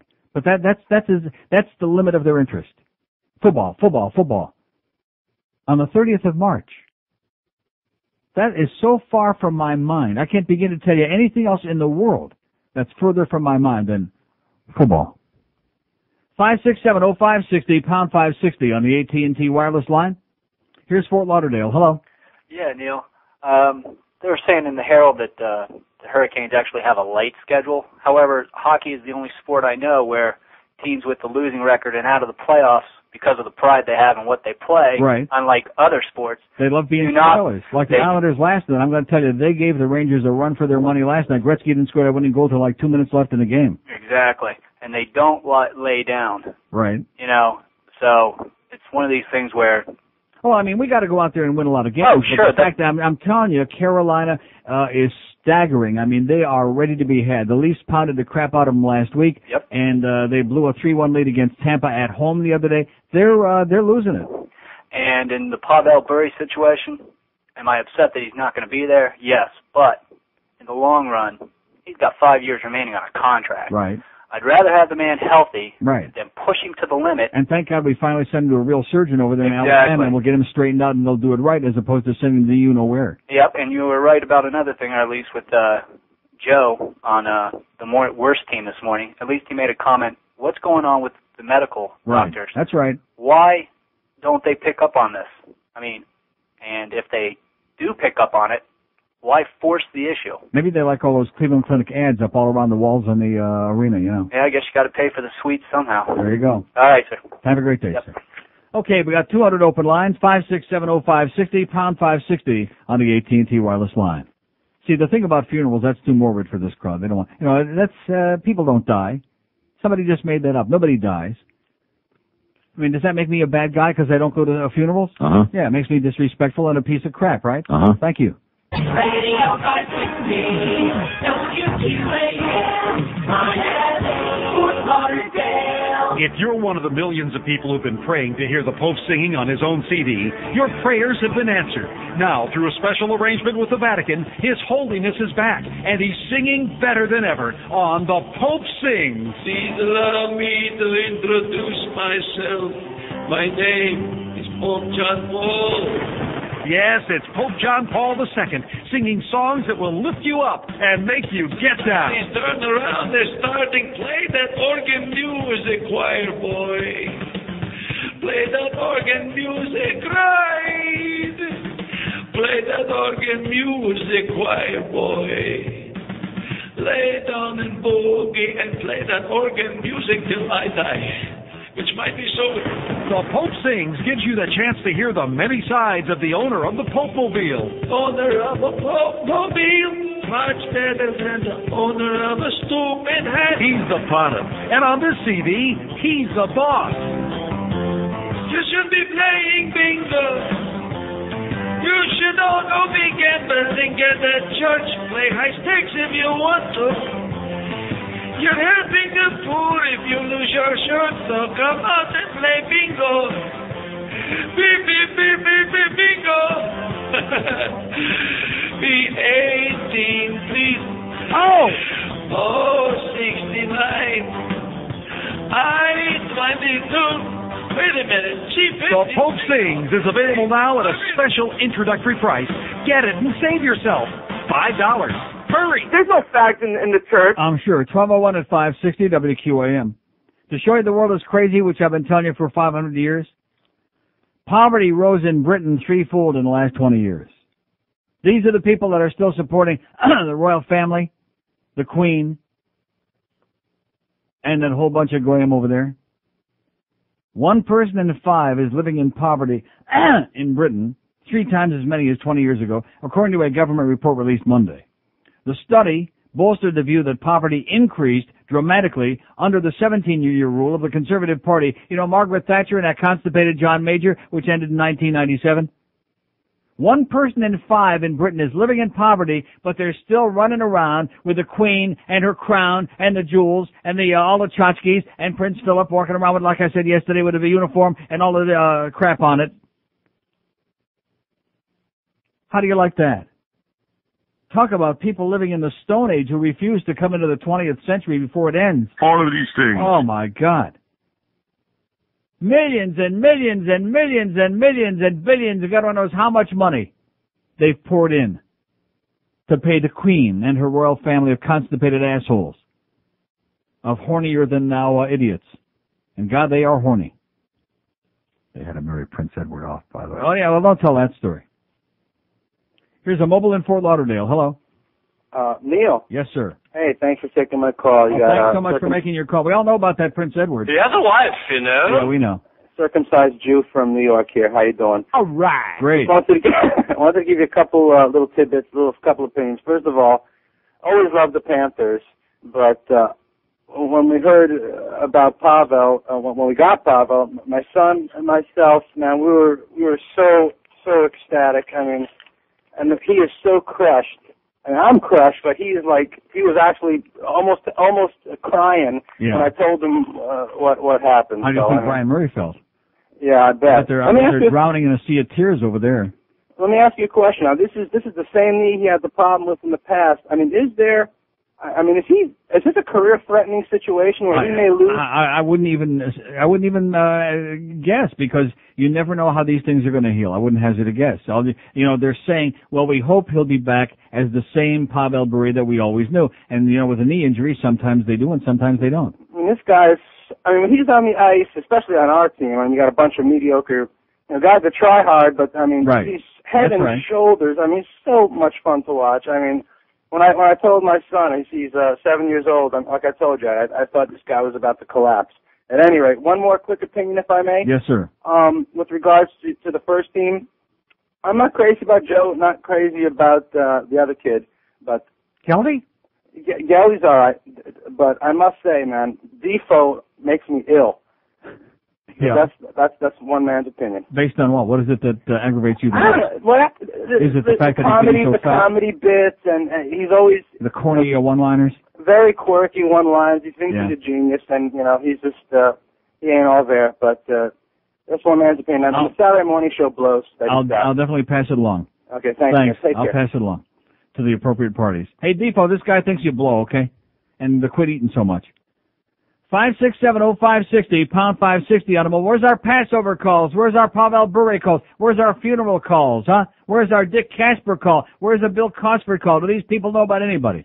This is the same town where Mel Allen dies. They got nothing to say about him. Look at all the important people, the tremendous people that have died. And I come on the air practically in tears. My childhood idol, Mel Allen, dies. Who? Exactly. Even you knew who that was. Some sports guy? Mel, you didn't like him because his name was Mel Israel. He was Jewish. That was his real name, by the way. Anti-Semite. Here's Miami. Hello. Shalom Aleichem. Yes, sir. Zdravstvuyte. How you doing, Neil? Great. I'm the opposite. I'm one of these people at the car rental center. I'm reluctant to go over and say hello, but I'll give you a call about Pavel. Okay. Do you think they brought him back too early after the first one? And that could be. That could be it. It's one of those things that you'll never really know. Yeah, and hopefully will happen next year. Other thing, I'm a Catholic, and on the Bible, how come in the New Testament they had to write it 4 times? To get it right. It's the same version of the story 4 times over. It's right. something that's puzzled me. Uh-huh. And if you go back through ancient religions that were invented long before Christianity, you see a very similar story over and over again with virgin births and crucifixions and resurrections and all that same old stuff. But they had to tell it 4 times, the same thing. But well, anyway. You got to do it to get it right, just like you're doing, right? Right. And on callers, I don't know, I've been waiting a long time, so you must be getting some callers, but if you listen back to George's first show, yeah, he starts out in a 10-minute diatribe of reducing the average caller to the dog meat and trailer trash. So yeah. That could be it. I think he had a good point. That's true. We'll leave you out, though. Thank you. Have a great day, sir. Yep. God bless. No, that's seriously, that's nothing new. I've always said that most callers have nothing to say and that they call to suck the ass of whoever they're talking to. That's true. And to make them feel like useful. And don't you think that, wouldn't you agree with me that, no, when you come right down to it, no matter what it is. I'd rather disagree just to make it more interesting. Just to get the juices flowing as opposed to just sitting around having a suck fest. I'm tired of suck fest. I told you that a long time ago. Too much suction in this town. Too much everybody kissy each other's ass, okay?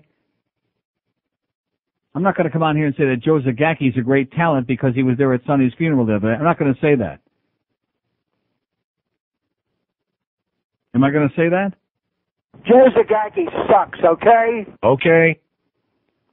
5670560, pound 560 on the mobile one line. Here's a mobile in Aventura. Hello. Hey, how's it going, Neil? Great. I had a few comments, actually. All right, take 2 or 3 hours. Be my guest. Thanks a lot. I appreciate it. First of all, happy Passover. It's coming up soon. Same to you. And good yontif from the pontiff.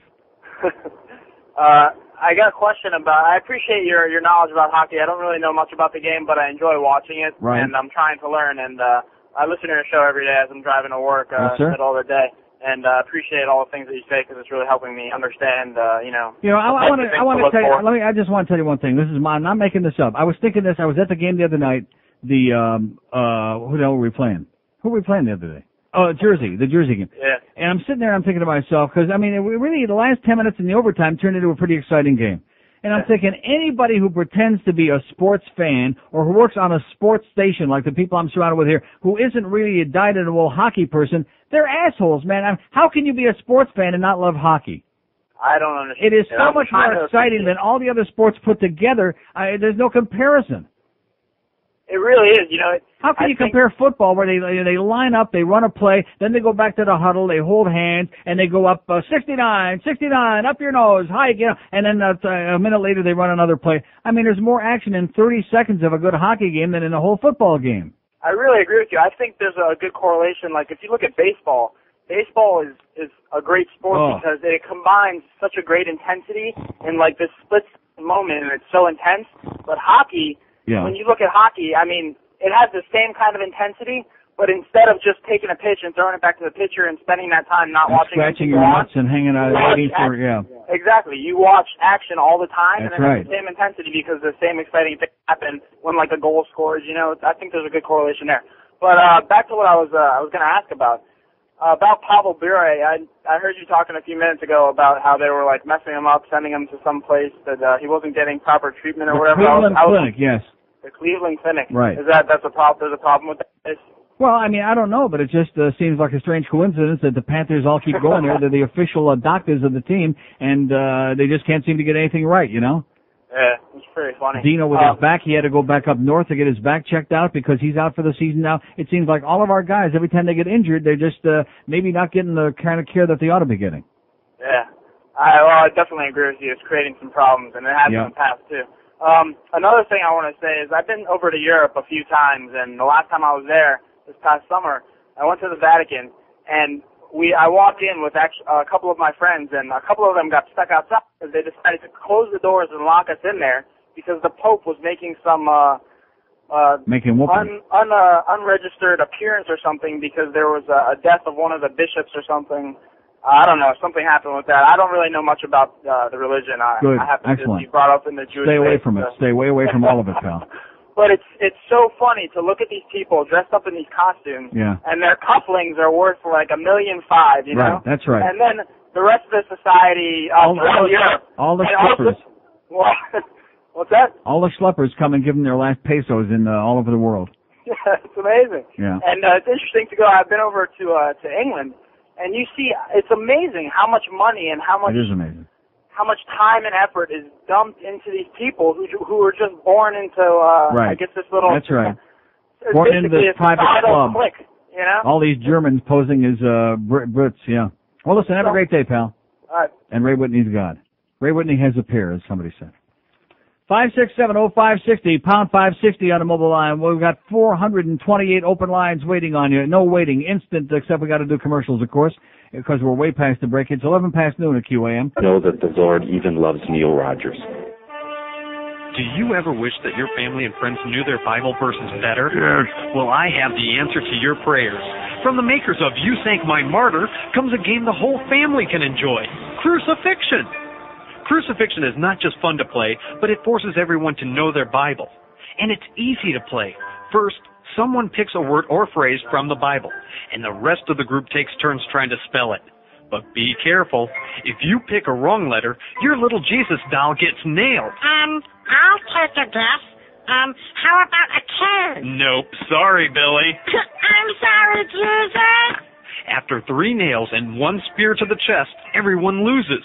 But don't worry, in 3 days you can play again. So run down to your local Crucifixion toy store and grab up your very own copy of Crucifixion. Why not play tonight? Comes with a small Jesus doll, nails, and a tiny spear. Fake blood, wooden cross, and hammer not included. Crucifixion, a product of Trinity Brothers. 1216 at 560 WQAM. We're still waiting. You know, we're never going to find out if that line 8 is working or not because we'll never get the first 7 all filled up. We'll never even come close to that.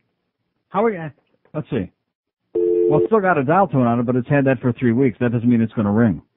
See, we got to get the other 7 all lit, and we still got 8,500 of those not lit up. So we'll never find out. And why are they doing that, by the way, during the show? Is there any special reason for that or what? That's the phone company. You know how they give you that window? We'll be there between 7 a.m. and midnight. Yeah. And I guess 5670560, pound 560 on the mobile one line. Here's a mobile in Denver. Hello. Red Wings suck. Yeah. That's just how we start most conversations in Colorado. Uh-huh. And I'm back in Miami, and I got to say one more thing. Can you get this Hazink guy off the air? He's got all these Auto Nation ads in Denver, and it's too much. How about if we just send him over there and you can handle him? How's that? No, we don't want him. Elway can go back to doing his own. Okay, well, thanks for your great call, sir. There's a caller mobile in Denver on his dime. He's spending the money to make that call. Did this guy have anything to say? No. No, stay in Denver, okay, pal? We'll put Baldy, we'll wrap him up like a mummy, and we'll send him to you in a big package, which will be the only big package you'll ever have. 5670560 and pound 560 on the mobile one line. Oh, my God, are they proving us right or what? Yes. Man. Here's Doral. Hello. Hey, Neil, it's the there's no fags in the church guy. How you doing? Okay. I got a new word for you for all these Cuban Julios that call, and you want to get rid of their call, you just say arranca. Which means? Take off, beat it, get the hell out, and don't call us again. Okay, arranca. 5670560, you don't know that word? Yeah, but I'm just wondering if that was really him. If it was really who? The no fags. Of course not. There's no fags in the church. Oh, that's the guy that's the one that went to Rome and he did it with Saint Peter or somebody's Peter. That's the other guy. Who knows who this guy? You see, you're starting to try to make like a story here. Just don't try to make any logic of it all. You just got through saying call these people a bunch of dog meat or whatever, horse meat, dreck, whatever you said. You said it. I didn't. I love the callers, don't I? No. Here's a mobile pig report in Miami. Hello. Hello? Yes, sir. Yeah, Neil, southbound on the turnpike, right at 595, they're pointing it at me. And also there's, I just came up Peters Road before I get on the turnpike. Yeah. And they were writing up a guy riding his bike. Ticket, man. I couldn't believe it. Riding a bicycle? A bicycle. Riding a bicycle speeder. Yeah. Something. They had him over there and they were writing him a ticket. Okay, thanks for the good news, sir. All right, bye. Okay, there you go. Ticketed in America. Jaywalking. 5670560, pound 560 on a mobile one line. We got to get those first 7 lines lit up, even if you don't want to say anything, so we can see if line 8 works. I realize everybody with a brain is out of town this week, but we got to get something going on here so we can do a phone check on here, okay? And you people can't get it up to do it. Just to light up the lines, okay? Just to see if we can make line 8 ring. Can you do that for us? I realize that we're really putting you out in the middle of your very, very busy lives. Is it possible, after 600 years of sitting here slaving over a dead phone, that we can get you to do that? Don't answer. Then they'll get pissed off. Just to see if the other ones flash, if line 8 will roll over and ring, because I know it won't. We're waiting for 4. We're waiting for 6. Look at that. Line 8 ran 4, but how come 4 and 6 didn't ring? They might not be on the same trunk. Hello? Is there somebody on here? Is there actually? No, they didn't. See, now everybody else has to keep ringing it. Hello? Neil? Are you on WQAM line 8? Yes. All right, here's the first one. Oh, hey, let's have a party. All right. God bless you, sir. Thank you, Neil. Thank you so much. Bye-bye. See, that was simple. There's a good guy. That's all we wanted. We're not going to tax you. I realize most of you got nothing to say. I understand that. I've met a lot of you, okay? Believe me, I know. But right there, that was a great American, right? Whoever the hell that was. God bless you, sir. Thank God. And also for the other people that were like diddling the other lines to move that over there, to get that thing working. Man, oh man, the effort. It reminds me of Kirk Muller. I've always said never has anybody made so much effort with so little result as Kirk Muller the last 2 years. And I think the same thing is happening right here. That was scintillating. I got a quiver in my rectum just hearing that line work, just seeing it light up. And our buddy in there the other, oh well, the phone don't work. Yeah, right. I'm just making it up, okay? Because I'm a miserable, nasty bastard, and nobody's going to come to my funeral. They'll dance on my grave, okay, Greg? Here's a mobile in Palm Beach. Hello. Neil. Yes, sir. Good afternoon, sir. How you doing? To you. Great. I had the pleasure to go watch the game the other night against the Predators. I was sitting right in front of you, about 2 rows down. Against who? Against the Predators. Oh, Nashville, yeah, Friday night. Nashville, Predators, yeah. Yes. It was pretty weird game, wasn't it? Pretty weak, yeah, pretty boring. I mean, we'll take the 2 points, but it was pretty weak. Yeah, it was the kid. I thought I'm not really an expert on hockey. I played professional soccer for a long time, and I really appreciate it. I'm sorry? Yeah, go ahead. Yeah, I really appreciated the game, pretty much the first couple of periods, but the last period was pretty much nothing. Coma-inducing, I think you're trying to say. So I appreciate your knowledge on hockey, sir. When I listen to the radio, I listen to you all the time. So. Yeah. Well, thank God that I'm in this town, or this would be a hockey vacuum here. All we'd have left would be the BM and TM boys. You're doing a great job, sir. Yes, I am. Thank you, sir. Thank you, sir. See you Bye-bye. at the soccer match, and stay off the road when we got a hockey game going, by the way. Don't clog up the goddamn arteries. Oh, shouldn't have said that. 5-6, see, that was a slip of the tongue, and now I feel bad that I said that. Don't clog up the highway, sir, when we're trying to get to our hockey games with your soccer stuff. And send all those people from Brazil back where they came from, and tell them to dress up like a man, or whatever they are. 567-0560, pound 560 on the mobile one line. Here's a mobile in South Miami. Hello. Hey, Neil. Yes, sir. Been a long-time listener. I think your show was the best when you were on Zeta with the Bird. And Yeah, Captain that's what Dave. was great. We got to bring back the Bird. Now I think That's what you George should. was saying. You need 2 or 3 sidekicks. Like Howard has and Yeah, Rustenbow and that's right. everyone I need else. another half a dozen people in here, right? I mean, you're great, but it's great to have a supporting cast. Yeah, that's right. Then you don't have to worry about stupid phone calls, and you sit here and you suck around like they do on a morning show on this station. Maybe that's why they're doing those big numbers on our morning show. Well, look at the talent on the morning show. Well, I that's mean, a good point, yeah. if you bring maybe Stan Major in there. Yeah, there you go. That would do it, yeah. Or Joey Reynolds. Oh, that will definitely put us over the top. I bet you we can get up to a 1 share with Joey. You're great, and but Howard's great too. But he has to have Robin, and Yeah. Fred and Jackie. Right. The show is great on Zeta. It was the best show that I ever heard. To Well, tell we you were, the truth. first of all, we were on FM, so we didn't have to go searching out for the audience. They were already there. You know what I'm saying? When you're on AM, it's impossible. I mean, it's a miracle that we do what we do on an AM station, and especially a station like this one that runs 80 minutes in spots an hour the rest of the day. It doesn't really care what kind of crap they put on the air. How could a Bush League town like Orlando have a 100,000 watt FM talk station, but Miami, you're on AM on a sports station? Isn't that pathetic? It is Isn't that pathetic. sad? It is. If we were on FM, I could do double the number we're doing. We could do a 12 share easy. You know, if Bob Green and all those people with Cox, if they would have put you on FM. Oh yeah, well, you know, that's all. We had all the promises over there and all the rumors we were going to be on FM and we're going to do this, and then guess what? We just sold the station. You're going to work for Paxson, and good luck because you'll need it. I mean, it was very nice. They really stuck it to us, boy. They abandoned us like a bunch of stepchildren over there. Stabbed on the. Can you imagine? Only I stuck it to them, baby. I showed them a thing or two. I'm making twice the money I was making over there, and they can stick it. The moon don't shine, okay? But can you all imagine those you fakers, they're running around behind our backs. You know, they take my guy. I mean, Phil Henry's a great talent. He's a good guy. But they take him to dinner the night before and tell him what they're going to sell the station and they're going to do this. And in the meantime, the rest of us, including me, which I'm supposed to have been the big shot over there, including me, my good friends Bob and Cheryl and everybody else over there, we have to go in a little meeting the next day at the Ding Dong School so little 2-foot-tall Bob Neal can tell us, well, I got better things to do than this kind of stuff, but we just sold it. We can't make any money. Maybe Paxson can make money with you losers. Goodbye, you know. That's Bob and that's Ava Brown. They cut us loose. That's right. That Ava Brown. They treated us like swill. That bitch. I'm not sure what the last one was, but I think I know. Amen, sir. God bless you. You know who your friends are. See, it's not an act of a friend to keep you in the dark, and you're the last one to know when your livelihood and your career are on the line. That's not a friend. 5670560. Come on, let's hear from some other people that don't go to funerals. Come on. Or maybe people that think I'm a bad guy because I don't go to funerals. I don't believe in going to funerals, all right? Huh? Okay. Okay. Oh, is it okay? Is it all right? Okay. Thank you.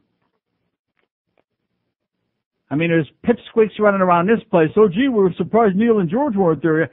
Oh. That makes me a bad guy, okay, because I didn't go to Sonny's funeral. See, I resent that. And I'll especially resent it coming from people that work here that don't even know me. That don't even know me, which I happen to be a hell of a guy, by the way. Believe it or not. Do they believe me? No. That's okay. It's Dave in Miami town at 560 WQAM. Stan Major, now on News Talk Radio 610 WIOD. If you missed the last show, you missed this. Well, then what the hell is your problem? Kane is in New York, fella. When he would do a show, I don't want Kane back. I just told you that. But well, then who do you want? Who do you want? You want Alan Burke? No, of course not. I think you want Joey Reynolds? No, of course not. Then what the hell do you want on the air? Silence? I mean, is that all we have to choose? What do you... Give me a name. But is that all we... Who do you want? Is that all we have what to choose? What kind of content do you want during 2 to 6? Hear the next Stan Major show this afternoon at 2 on News Talk Radio 610 WIOD. Or Stan, and by the way, Stan, Only $50. 1232 at 560 WQAM. I feel sorry for him, you know, because he was boring. Anybody buy an interesting watch lately? How about that Milky Way Dark? Huh?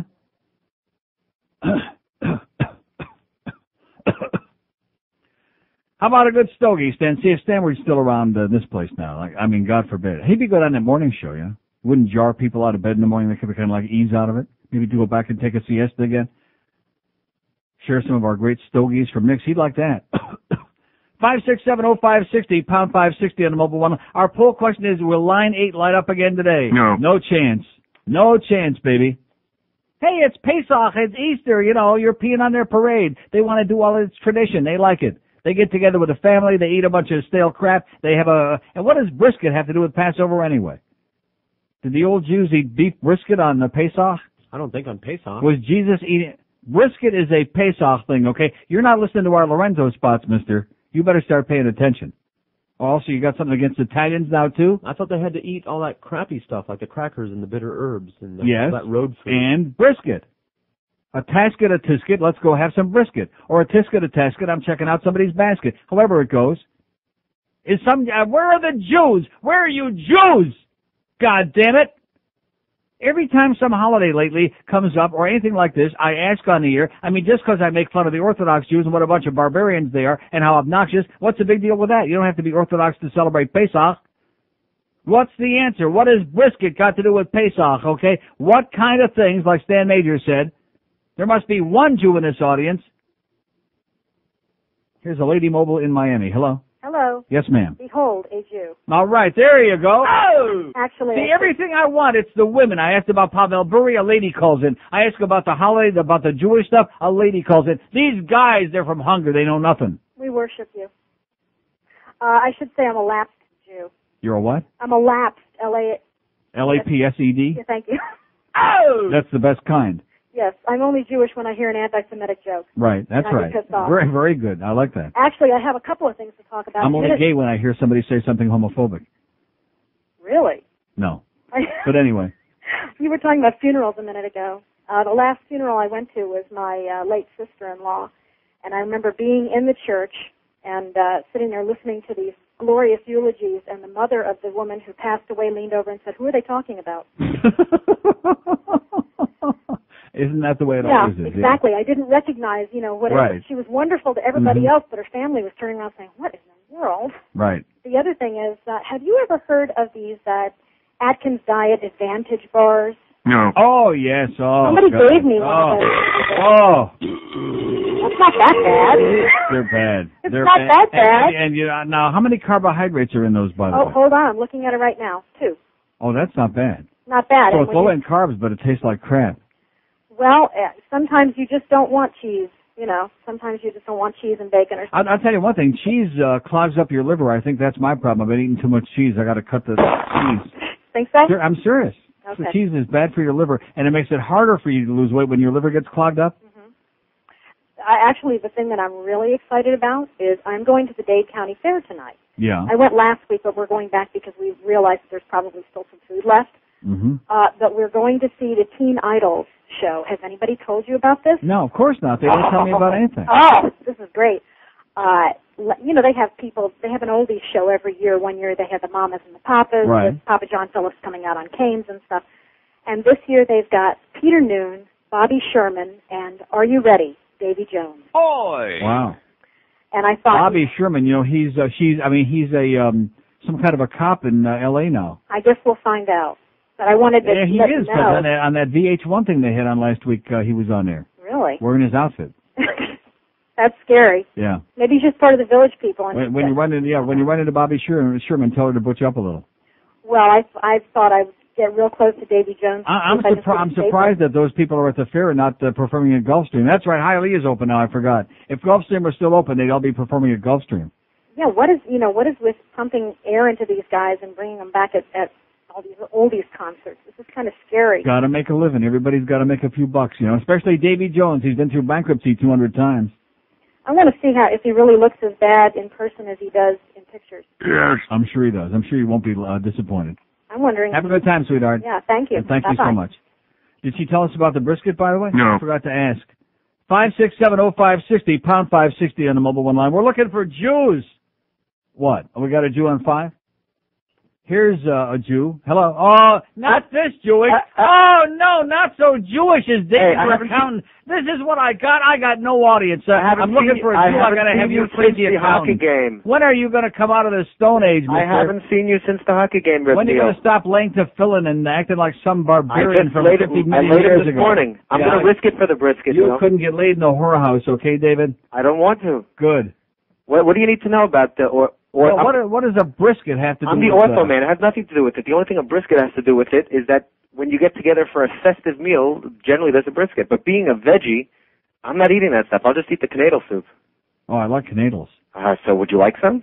No, of course not. It's all carbohydrates. And you're not letting- Don't start here again. I'm on my best behavior. I'm doing great. I'm not under gonna- 200 pounds, and you're trying to kill me with In your fact, Jewishness. my wife makes the best canadles. That's part of the Jewishness, is the being fat. It's true. Look at poor Sonny Hirsch. He's dead because he was Jewish and he was fat. He loved his deli too much. Yep, we say, That's right. To Sunday we say Baruch Dayan Emes. Right. You know what that means? I have no idea. I don't want to know. That's Stop true. being so Jewish. Can't you be a little what less is- Jewish? What is so Jewish? I was at the hockey game. Oh, Is that you're so the Jewish? most Jewish person that was ever born. Is that so Jewish to be at the hockey You're game the with more you? Jewish than Abraham. Huh? Yes. Against the Leafs, no less. Yeah. Anyway. No wonder we lost. Anyway, what are you doing for the Seder? I'm not. What am not? I doing for the Seder? I'm going to eat treif. I'm going to have a pork roast. Yeah. We're going to You know what I'm going to do for the We are Seder? going to walk I'm arm in gonna arm have- into I'm going to the have Garden a of Eden. big, without a bun, a big cheeseburger. Okay. And I'm going to be thinking about you. What, And I'm going to wrap a strap around my arm so tight that it cuts off the circulation. And I'm going to say, Baruch Hu Adonai Hamborach. In fact, you can't. Because I'm eating all this crap and it's killing me over here. You're not letting me get a word in edgewise. Oh, you're clogged. If you know how to do over here. If you know how to do the Baruch Hu, I'm going to be reading from the Torah on Thursday. You're welcome to get an Aliyah. No thanks. You're welcome. No thanks. In fact, I El Paso, as they say in Texas, El Paso. Exactly. And or as they say Kushmir in Tochas, something like that. Arain. Kushmir Arain in Tochas. Very good. Hey, ich weiß Yiddish. Yeah, okay. Anyway. Oh, you're so Jewish, David. But, please, I'm so embarrassed. I was asking George if he wanted Shmurmatz. I was going to take over for Halberstam. He's not into Schwarzes, no. I was going to take over. Have you heard from him lately? Who, Dave Halberstam? Yeah, in fact. No, but he wrote a nice letter about Sonny in the paper, though, over the weekend. In fact, he was in shul a couple of months ago. I'm sure he was. He was? He also sent us over some food I couldn't eat, by the way. Stop doing it, Dave. Send it to Michael Mayo. Kill him. We love Dave. We love him when he comes to shul also. He's a good guy. And Dave lays straps right along with me. He lays what? Lays the straps. He gets laid right along with you? He lays the straps around probably the Jeff Cohen's in there working on it, too. Okay, David. We love you. Sei gesund. A freilichen Pesach to you and to Mommy. And back to you. Bye. Good Yontif. Get out of here, crazy Jew. See, that's what I'm left with. I got no audience. I got your accountant. That's the only Jew I got. And basically he says brisket don't got nothing to do with it anyway, but what's not to like? 567-0560, pound 560 on a mobile one line. Another depressing day at the office, baby. In fact, my breastbone's starting to hurt again, and also because I'm sitting on the floor here, I realize. Just noticed that. You don't see that? Sit up in a chair. Sit up straight like a man, okay? At least put on a good act. I should go back to Canada, you Jew bastard. And now we see the president getting ready to deliver his address. He's in the Oval Office with the gold drapes behind him, and he is preparing to address the American people. Cue music, please. My fellow Americans, I have deployed our forces to put up a fight in a place called Kosovo, outside of Albania, where all the Macedonians go. Right there in Kosovo, we're gonna blow away Serbian Muslims in the KLA. Sloboda Milosevic is mad because his nickname is Slob. Later of Kosovo, Prikaz and Popcek, Dekani and Glagolak, Romania, Bulgaria, Croatia, Herzegovina, Serbia, Pristina, Adriatic Sea is the Kosovo. That's where I told NATO to point our planes and go, annihilating Belgrade and Sarajevo, and Hugo Montenegro. And may God bless America. 1246 at 560 WQM. They showed a clip Clinton was saying the other day about most Americans didn't know where Kosovo was on a map before all this started. You think they know now? No. No, of course not. What? I mean, don't most of us spend a lot of time in Yugoslavia? 5670560 and pound 5. And why is it, this is I shouldn't say this, bad taste. Why is it that the Slavs are such ugly people? I shouldn't say that, with the Kosovars, they're, getting their homes burned and slaughtered. I mean, even ugly people, we deserve a break. But have you ever noticed that? The Slavian people are really, slovenly. Right, exactly. Although they're not as big of a Slav as around here. 5670560. We want line 8 ringing a lot today. Is it going to happen? No. You bet your sweet ass it's not. And how does that do that independently? In other words, these lines don't roll. We're never going to know They're the not answer. in order. Meaning what? 1 doesn't go to 2 to 3. Why not? Because when it always did that way before. For this room, apparently it was just a mix and match. For this room? They have to go in the room in some order. There's a big, like, a pegboard or something like that, a big switchboard. Yeah. That they wire up. Have you ever seen it? It's downstairs. No, I have not, but I think the phone man stuck it in his rectum, what he did to us, or maybe in ours. We don't know which ones are the Dade ones or the Broward ones. Right. And they don't roll over, which is the way they're supposed to work. They roll 1. Nice going, phone man. Bell South sucks the big one, okay? They blow. Not as much as Greg Reed, but they bite the big one. Here's Cutler Ridge. Hello. Hello, Uncle Neil. Yes? How you doing? Okay. Hey, I read that thing with Sonny Hirsch. It was real nice on the Miami Herald. It was a nice piece, yes. Yes, it was. I'm also from Australia, and I've lived here for over 20 years. Can you believe that? No, not really. In South Dade. What a bad mistake. Very big mistake. And especially in Cutler Ridge. Yeah, I know. I can't believe I'm still here. I can't believe I'm alive. I can't believe I still don't speak Spanish. Mm-hmm. Can you believe that one? No. Yeah, I work at Dayland Dodge. George don't believe it either. No? No.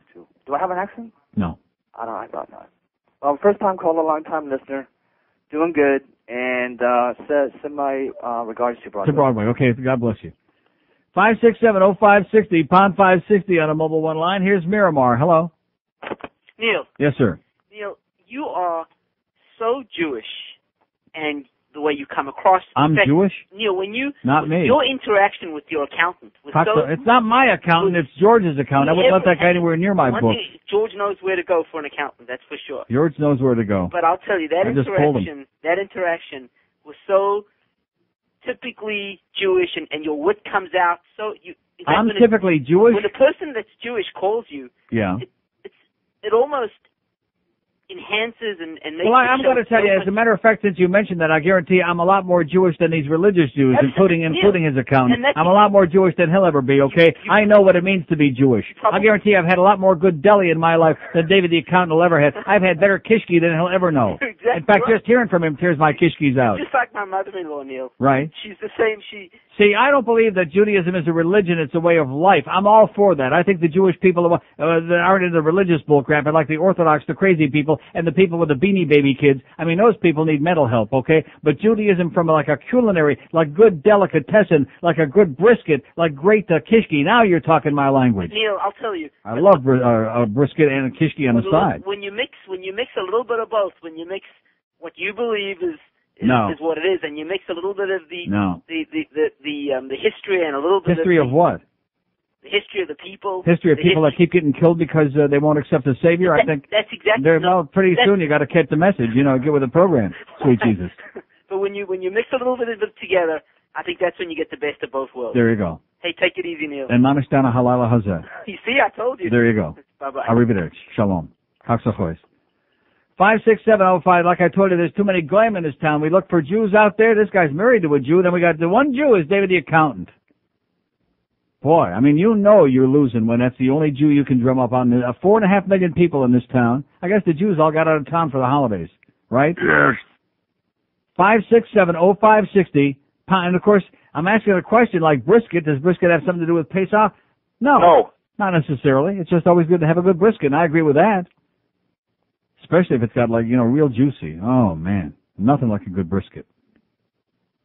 Here's a pig report in Fort Lauderdale. Hello. Neil, John. Yes, sir. Right. Big report, 595, westbound, Flamingo Road. They got him hiding in the grass, and that was just absolutely outrageous with the Casper. I loved it. Okay. Okay, see you. God bless you, sir. Thank you. They're out there today, baby. It's the 30th of the month. It's almost the last day of the month, so they're out there. I guess they must be a little short on our quotas this month. So they're out there writing and pointing, and we need all the pig reports we can get to protect the innocent from getting their all these stupid tickets and from getting the hassle with points on their license and all the other crap that goes along with it. Town where you can't even walk outside 3 p.m. without fear of getting your crap blown away, and they're worried about writing tickets. That's all they do here. More and more tickets. Hassle the public. The pleasure police. The ticket police. And then we got the bicycle police the guy reported about earlier. Oh! There you go. 5670560, pound 560 on the mobile one. Seriously, the more, I think it's sitting in this chair is what's killing my kishkis. You know what? I do. This chair is killing me. That's why. It's only been since we've been in this room, and we adjusted the chair so I wasn't sitting with my breastbone up again. This is what's killing my kishkis. Oh, my God. I sat down here this morning feeling pretty good. Now I realize I'm sitting in a hole. And as a result, all my big bulges of fat are like, you know what I'm saying? They're like pushing down on my liver and my spleen and where my gallbladder used to be. And even on my rectum. I mean, all my parts.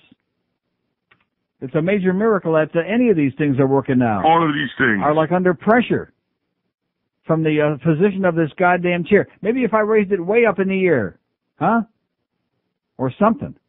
You could rock it back just like a No, notch. see, this goes back to the fact again that they built this counter too goddamn high. I feel like a little kid sitting in a high chair. I was told that the one downstairs was actually too low. No, it was not. Well, did I ever complain about that? No. No. Was I the one that was using it? Yes. Both were ordered. So who the hell are they to say it was too low? Both it was perfect. Standard height, and they just came out a half an inch different. It was like the Three Bears, okay? It wasn't too hot, it wasn't too cold, it was just right. Wasn't that the porridge, something like that in the story of the Three Bears? Which makes about as much sense as all these Easter and Pesach stories? Bubba Mices? Here's a mobile in Delray Beach. Hello?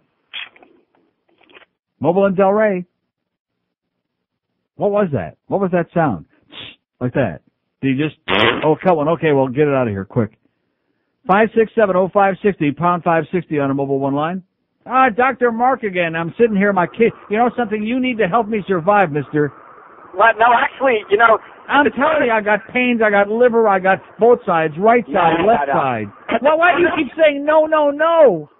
Because you just did the smartest thing in the whole world. You figured it out for yourself. Yeah. At the turn of the century, Osler said, if you listen to the patient long enough, he'll give you the diagnosis. See, when I stand up, these things feel fine. You know what I'm saying? It relieves the pressure. Yeah. But when I'm sitting down, it's killing squeezing my organs together. It makes right now, I'm sense. Standing up, I feel fine. It makes perfect sense. It's so common sense. Who would have thought of it? Only me. And you found it. Well, I sure as hell wouldn't get any answer from a doctor. Oh, excuse me. No, you aren't. I mean, my answer is I'm glad you found it. Yeah. 9 times out of 10, people figure these things out for themselves. And however, I don't want to get back because the audience hates these calls. But like I read in the PDR last night that hydrochlorothiazide, one of the side effects is stomach discomfort and stomach pain, et cetera, and so on. Any pill can cause any side effect, and I'm not being glib by saying that. The fact is, if any gut effect, any head effect, any skin effect, and in that pill, liver and kidneys, it can happen. But Neil, that's not what's happening. You just solved the problem yourself. I got back pains, which of course right away you start thinking kidney. I got pains on the side and my kishkis. You know what that is? What an ironic thing, that $2,000 chair you've got that's so famous, and you just figured out that it's just out of alignment temporarily. Well, it's because I got it sitting in the wrong spot here because this counter is built too high. But the image of you as a little kid sitting at the table like as if your feet are dangling. That's what I need is a spoon here so these people won't call. I can bang the spoon on the goddamn counter like a little child. That's what I need. Somebody send him a big spoon. So what did you say yesterday when you called here? You know, we were George and I scratching our heads trying to figure out what you said about those tests, about the protein and all that. What did you say to me? What did you tell me? Do you really want to do this on the air? Because you told me we hypnotized somebody while we were... Anyway, tell me what that's all about, that elevated protein. I'm deeply concerned about that. No, don't be deeply concerned. I'm tremendously concerned. Don't be.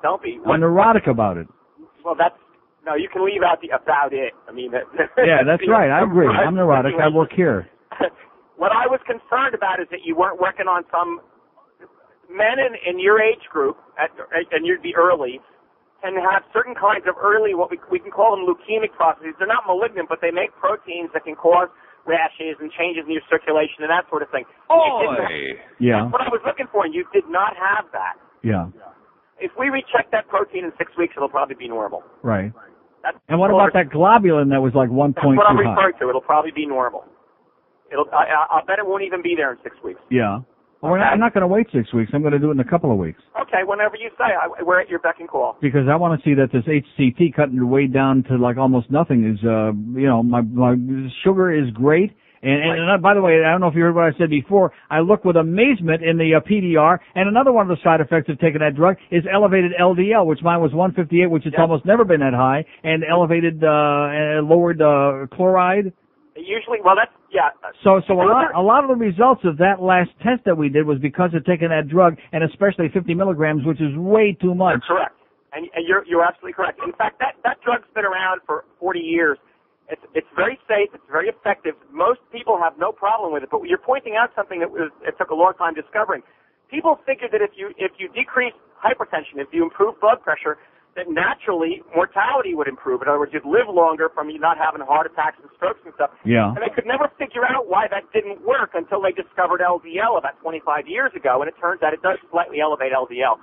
But you really have to be predisposed to have dramatic changes. And all the stuff that you're about side effects. Oh, and also increases cholesterol, total cholesterol, too, by the way. Very small degree, though. Very small degree. We could check it again on any given day and have a 20% variation just due to the laboratory. Yeah. Aren't we being educational? Yes. Hey, yeah. No, like I said before, it's something to be learned from all of these things. Like my good friend Sonny Hirsch that they buried yesterday, he was fat. He was a great guy, but he was fat. He had clogged arteries. He died of coronary artery disease, and it's a damn shame because the guy was like only 65. He should live to be 105. He was a good guy. I happen to think you're much too ornery when you die young, though. That's for sure. Okay, Mark. Okay, love. Bye. Thanks. Neil continues the saga of Neil and his doctors on the air. I'm not going back to that Cleveland clinic. Oh! I don't care what that rumor says, okay? He's been brainwashed. Thanks for dinner again. Remember, you should have seen the moths that flew out of that wallet when he opened it up. Oh, my God. QQAM, Miami, 40 day. It's the 1 to 2 hour.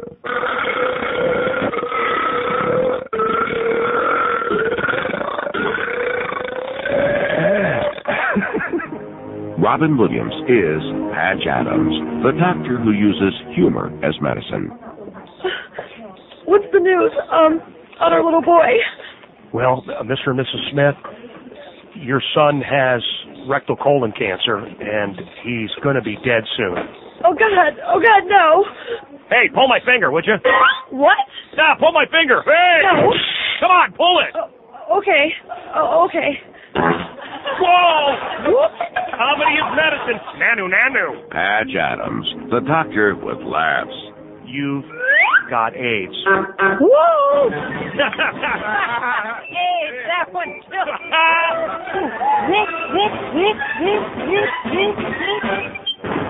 Okay, 4 minutes after 1. There's no connection between the fact I played that. We just spoke to Dr. Mark. He's got a good sense of humor for an Italian. 5670560. So I've been adjusting this chair, and I think he's right. I think I hit upon it. I'm the one that gets all these things straightened out about that damn hydrochloride. And again, that goes back, I don't want to say the Cleveland Clinic, but I will, because that's where I got hooked with too much of that stuff. And I'm pretty porked off about it. I'll tell you, I took it for a month and a half. And I'm taking like way more. Like I said, I don't really need, as neurotic as I am about keeping my blood pressure down, I don't need to have a blood pressure of 78/52, okay? That's just a little bit low, even for a fat old slob like me, okay? I don't need it quite so low, Dr. Paskudniak. Man. And we wonder why we can't get Pavel Bure straightened out over there, and Dino, and Gord Murphy, and anybody else that plays on that team. Here's Miami. Hello. Hey, Neil. How you doing? Great. Calling in to say first time, long time. All right. And enjoy listening to your show. I touch off about what the schmuck said about maybe you need some help in there to help bring up your ratings. You're doing great. No, he was just kidding. He was just making fun of Howard having 85 people there to help him do the show. I hear you. I mean, Howard's making millions, and he's a superstar because he's got the hype machine behind him, and more power to him. But I work alone here, you know. Yeah. No, you're doing great. I don't need to have 10 bananas in here helping me do a show. It's better than one apple. Right. I'd like to have a good banana, to be honest with you. Okay, Neil. You have a Papa's got some spare time. Yes. You have a good afternoon, and sir. Back to you. See how they ran as soon as I say that? He's a good guy, but as soon as I mentioned that, he ran. I wasn't talking about yours, sir. Send a picture. 5-6. What are you laughing about? What are they all so uptight about? Christ, it's just a radio show. It's a radio show. It's a silly world, okay, with a lot of crazy people doing crazy things. Just do the best to avoid all of that. That's all. Do the best you can. Just avoid all of these things. Just remember I told you that's the best advice I ever gave you. I saw line 8 ring there was probably a line checker or a crank. Huh? Hang up. But now that's okay, but doesn't it make you feel so much better knowing, I mean, now that we're so flooded with call, huh? Just what we needed was more, and we didn't need the phones to work, we needed extra lines. That's what we need on this show, extra lines. Yeah, like we need hemorrhoids. So what I did with my chair here, since it is a great recliner, adjustable, etc., I've it's up as far as it'll go. And I'm sitting way up in the air, so at least, because I have bad posture, and you know something, when you got bad posture, it puts pressure on your organs. And I'm sitting here squashing my organ every day. And there's nothing worse than a squashed organ, I'll tell you that. Sitting here, and it's only since I've been in this room, because I never talked about any of this during all these 3 months of being with a rash and with a neck. And I'm going today, by the way, to my good Dr. Gary Y. Yeah, get it in there. Might as well. Dr. Gary. Why? And get my mouth guard fitted in there. I'll feel just like Ray Whitney. And almost as lovely. And then I won't be grinding my teeth at night. I won't have the sore jaw and the neck. And I'm going to start making a little road to recovery here, okay? In spite of the people that want to kill me with their kindness, with their goddamn Smarties and their fish food and all this other crap. God, does it take stupid people to keep doing stuff like that. Stop doing it. If you want to do it to yourself, be my guest. It's a free country. Stop killing me with your kindness, with all your goddamn food. Here's a mobile in Miami Beach. Hello? Hello? Yes, sir. Yes, I'm from New York. I was just scanning the channels. Yes, sir. I heard your comments. I'm Jewish. I'm Orthodox. I'm highly offended with what... You're highly offended at what? It's the truth? At the truth, not quite at the truth. And if what you had said against about African Americans, you'd be out of a job. No, I would not. Yes, you would. What, that African American? That there is no such thing as African American anymore? You mean about Schwarzers? Is that what you're talking about? No, I'm not talking. I'm talking about African Americans or any other minority. Aren't they Schwarzers? No, they are not Schwarz. Schwarz is just a color. Yeah. Yes, that's it. So African Americans aren't Schwarz? They are, yes, but not in a Oh, derogatory sense that you're trying to make it out. What are you bringing the poor black people into this? What have they got to do with Simchas Torah and Pesach? What have they got to do with this, my Orthodox friend? If religion is food to you, then Sir, you don't know what religion is. Religion is ridiculous. Religion is the root of all evil. Just like Groucho Marx said, it's the root of all evil. All killing, all intolerance, all hatred, all superstition, all these old bubble mices wrapping your arms up in that tefillin. You don't do that, do you, sir? You don't do that. Every last one. Oh, my God. You're laying the tefillin? That's right. Oh, Jesus God. Why do you do that? Even the New York Times knew that was bad for circulation. Even the New York Times. The New York Times is the answer to everything, right? And of course not. New York Times is run by a bunch of fascist right-wingers who pretend to be liberals. That's right. Like that A.M. Rosenthal. There's one. Okay, have a great day. His phone. See, that was an act of God. Oh, God. Just crapped his phone out. You're highly offended. Go back to New York, okay? Cocksahoys. Go back to New York and pick on those people in Brooklyn that aren't as frum as you are, okay? Go throw rocks at their house because they don't want to wrap those things around their arms. Oh, my God. That's our poll question today. Who's crazier, the super Orthodox Jews or the Farbissina right-wing Goyim? That's our poll question. Well, that's a tough one. Nip and tuck. 5670560, pound 560 on the AT&T wireless line. Yeah, this ain't the Bob Grant show, okay, sir? I hate to break the news to you. This ain't the Bob Grant show. Our Schwarzers down here, they got a good sense of humor. They're not all uptight. Why don't you go back to New York, you wop bastard? My religion's better than your religion. Yes. My religion's better than yours. Boy. My beliefs are what's required to avoid a lake of fire. My religion's better than yours. My religion's better than your religion. My religion's better than yours. You turd. Why, my religion advocates bigotry and racial hate. My religion's better than yours. Oh! My religion's better than your religion. My religion's better than yours. What we like about it best, I thought we're going to wear a dress. My religion's better than yours. My religion's better than your religion. My religion's better than yours. We have no respect for women. Drive a cab to make a living. My religion's better than yours. My religion's better than your religion. My religion's better than yours. Tufa harbor a spooky ghost. We slaughter pigs and dogs and goats. My religion's better than yours. My religion's better than your religion. My religion's better than yours. Yeah. We were beanies and big girls and never ever pay bills. My religion's better than yours. Please. My religion's better than your religion. My religion's better than yours. We knock on doors to bother you like Fuller Brush to steal our views. My religion's better than yours. My religion's better than your religion. My religion's better than yours.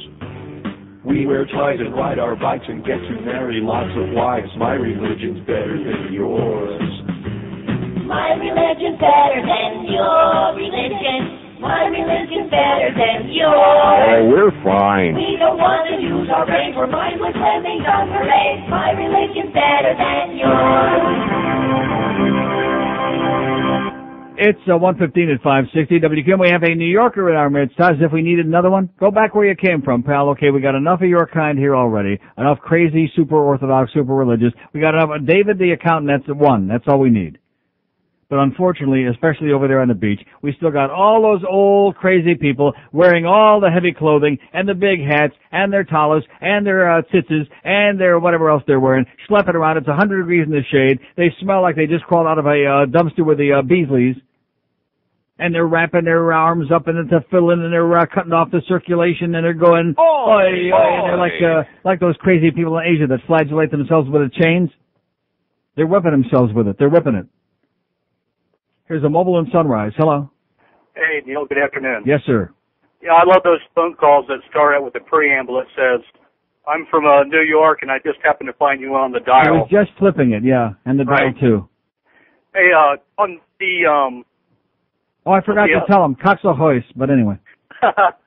On the funerals. Yeah. I did not attend either one of my parents' funerals. Really? Yeah, because I have plenty of good and bad memories of them from when I was... from when they were alive, and the last thing I would remember is seeing them dead in a box, you know. Yeah, that's a good point.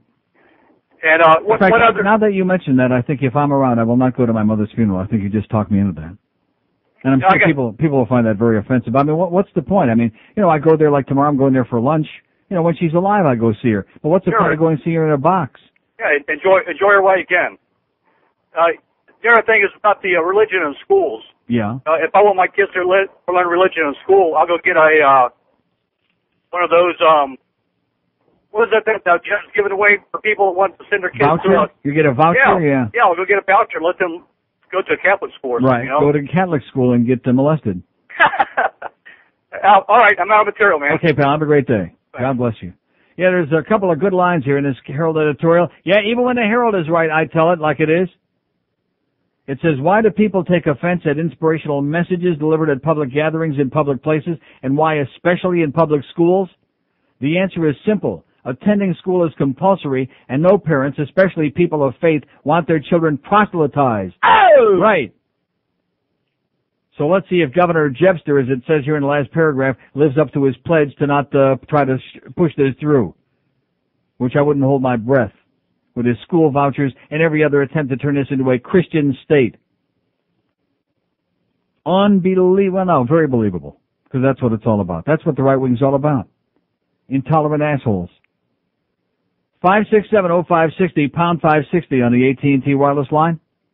We're looking for a good brisket, and you know something? Perfect for the Atkins. Right? Remember last year when you're through hocking and China with that? Who was it that brought us a good brisket last year? He brought us Kishki, and he brought us a brisket, and you took the whole damn thing home. Oh, it was so good, too. He came to one of the hockey games, that guy. Sorry. One of my lancemen, huh? It was so good. Yeah, and see, brisket I can eat. It's perfect for the Atkins diet. There's no problem with it. A tisket. I love my brisket. Well, you would have had to eat around the potatoes that were in there. I have no interest in potatoes. Potatoes kill. Oh, yeah. Potatoes kill. They're pure. You know that in a medium-sized baked potato, there are 5 teaspoons of sugar. That's right. Not refined sugar, but that's the equivalent of when you eat it, what your body converts it to. 5 teaspoons of refined sugar. Potatoes. Starch. That's the SS boys, okay? Especially since we're talking about Jews who are nervous about the letters SS. Starch and sugar. It's all the same crap. Starch and sugars. They're killers. No more pasta. See, the Italians, they can eat, I mean, it kills me. It kills me to think no more pasta for a hell of a long time. I love pasta. I grew up eating pasta. How do you think I got fat eating pasta? I'm talking about big, gigantic heaping bowls of pasta with meatballs, with sausage, with sliced up hot dogs in the sauce. I mean, I created more different ways to enjoy big, fattening bowls of pasta. Killer. Here's a mobile in Boca. Hello. Neil. Yes, sir. Neil, how you doing? First time, long time. Yes, sir. 25-year-old circumcised Julio. All right. Great. All righty. It's the only time we like. Hey, Neil, I'm going to Amsterdam on your recommendation. Right. You'll love it. Will I? Of course. Excuse me. That's okay. Don't do it again. Sorry about that. Places to horse around. I never seen no horses in Amsterdam. No, man, have a good time. Listen. We're planning to pass by the red light district and stuff like that. Listen to me, please.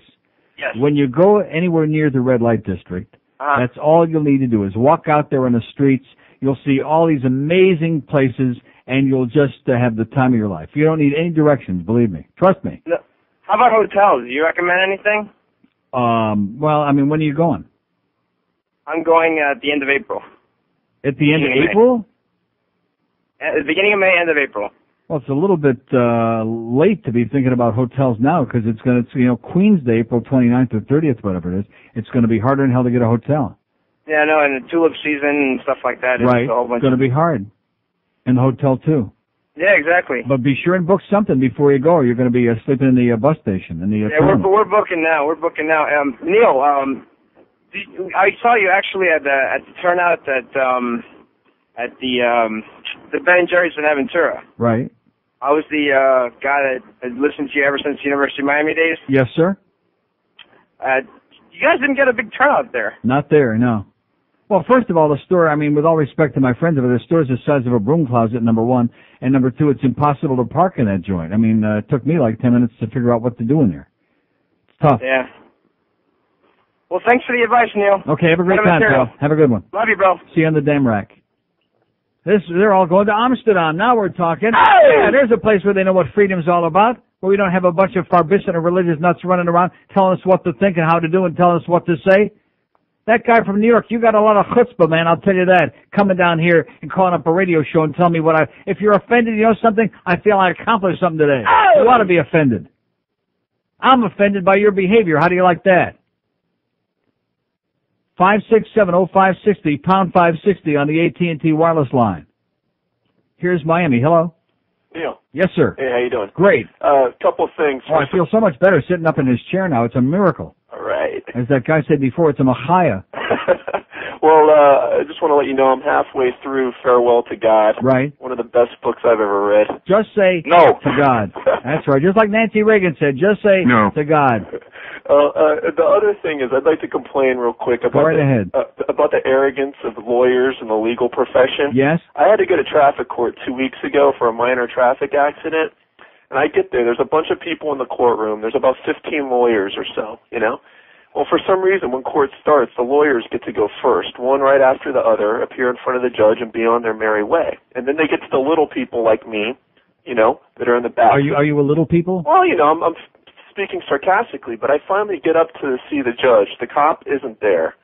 And usually when the cop's not there, they dismiss. Well, she tells me, oh, I'm going to have to issue a continuance, which I immediately equate with me being there for another hour on another day, getting off work, that kind of thing. So I asked the judge, I said, why is it that all these lawyers get to go first? You know, I'd love to be in and out of here in 10 minutes like them. She goes, well, maybe you ought to go to law school. I said, what are you trying to? What are you trying to tell me, that they're better than I am? I mean, what's going on here? Their time's more important than mine. Yes. And that's what she's trying to tell you. That's right. You know, one of the bailiffs pipes up and he goes, Your Honor, I'll explain it to him, you know, and he grabs me by the arm and escorts me out, and then tries to tell me how, oh, well, you know, these lawyers have other cases that they have to get to during the day. Yeah. I'm like, dude, I don't have anything to do all day. Cases of Bud Light, yeah. Yeah, you know, they're getting paid to be there. I'm losing money by being there. This guy's sitting there trying to tell me that they've got pressing concerns later in the day. Like, I don't. You're forgetting. That's the American fucking way. There you go. God bless you, sir. All right, bro, have a great life. 567-0560, pound 560 on the AT&T wireless line. We got 4,200 open lines for these last 35 minutes. Hank Goldberg at 2. He's in the studio today, which is a rarity. 6 o'clock, we got Big Fat Boog Shambi. I'm telling you, you're going to die, sweetheart. Lose some weight, Boog. We're pulling desperately. We're going to try to embarrass you into it. We're going to lock you up in a broom closet and throw bones under the door. Lose some weight, Boog. He'll be here 6 to 10. And Ed Kaplan will be here at 10. You can bet on it. I had the teeth. Damn it, I'd kick my own ass outside. Butt has gotten wide. Marion keeps her gray hair dyed. Arnold's brain is totally fried. Happy days have gone away. The crappy days are here. Oh! They've gotten old and wrinkled up. They've gotten old and saggy too. Fonzie's gray hair has gotten thin, and he's added a double chin. Joni and Chachi got a divorce. Al's big nose looks like a horse. Joni's a religious freak. Mary's a rock singer geek. Wouldn't do the show this week. Happy days have gone away. The crappy days are here. They've gotten old and wrinkled up. Happy days. They've gotten old and saggy too. Crappy days. They've gotten old. Their happy days are gone. They're here. Crappy days. I heard a commercial on your station yesterday about 1 o'clock in the afternoon. Something about a voice would speak out if someone approaches your automobile, and a voice of a big black something or other would come out and say, "Get away from my automobile," or "You're too close to my automobile, you big MF." I object seriously to profanity like that on the radio, and I object to the profanity and that type of advertising. I believe in free speech, but that's too far. I don't hear, with reference to this complaint from you, I will send a letter to the Federal Communications Commission. All right. That kind of language is certainly not acceptable on public radio. No. It might be all right between individuals, but not on the radio. No. You can call me back on No. Mr. Eisen, E-I-S-E-N. Okay, 1:31. Well, it's pace-off time. We got a lot of offended old Jews out there, evidently. Well, you know, it's America. You have the right to be offended. And, of course, how can you be offended unless there's somebody like me to make sure you are? 5670560, pound 560 on the AT&T line. Hank will be here at 2 o'clock. There he is. Good job, by the way, yesterday. Did you hear what I said? I just don't go to funerals. I mean, it's not personal. I love Sonny. He was a great guy. I just don't go to funerals. Because when I work here, I feel like I'm presiding over my own. Oh, you know something? You could be like the second guest that we have on the thing in there. We actually have a microphone in here. Your room? Yes. Well, for us, in the same room, I doubt it. Certainly not for us in Boog, I'll tell you that. Oof. So how was it? Your name came up yesterday. That somebody called and told me that. Now, Yeah, who was the one that said that? Actually said something nice about me. Yeah. Somebody said it was Rich Dalrymple? I think it was, yeah. Talking about doing the baseball. Right. Yeah. I see.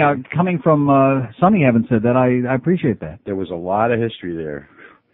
So your old boss, Sid Levin. Oh, Sid Levin was there? Oh, yeah.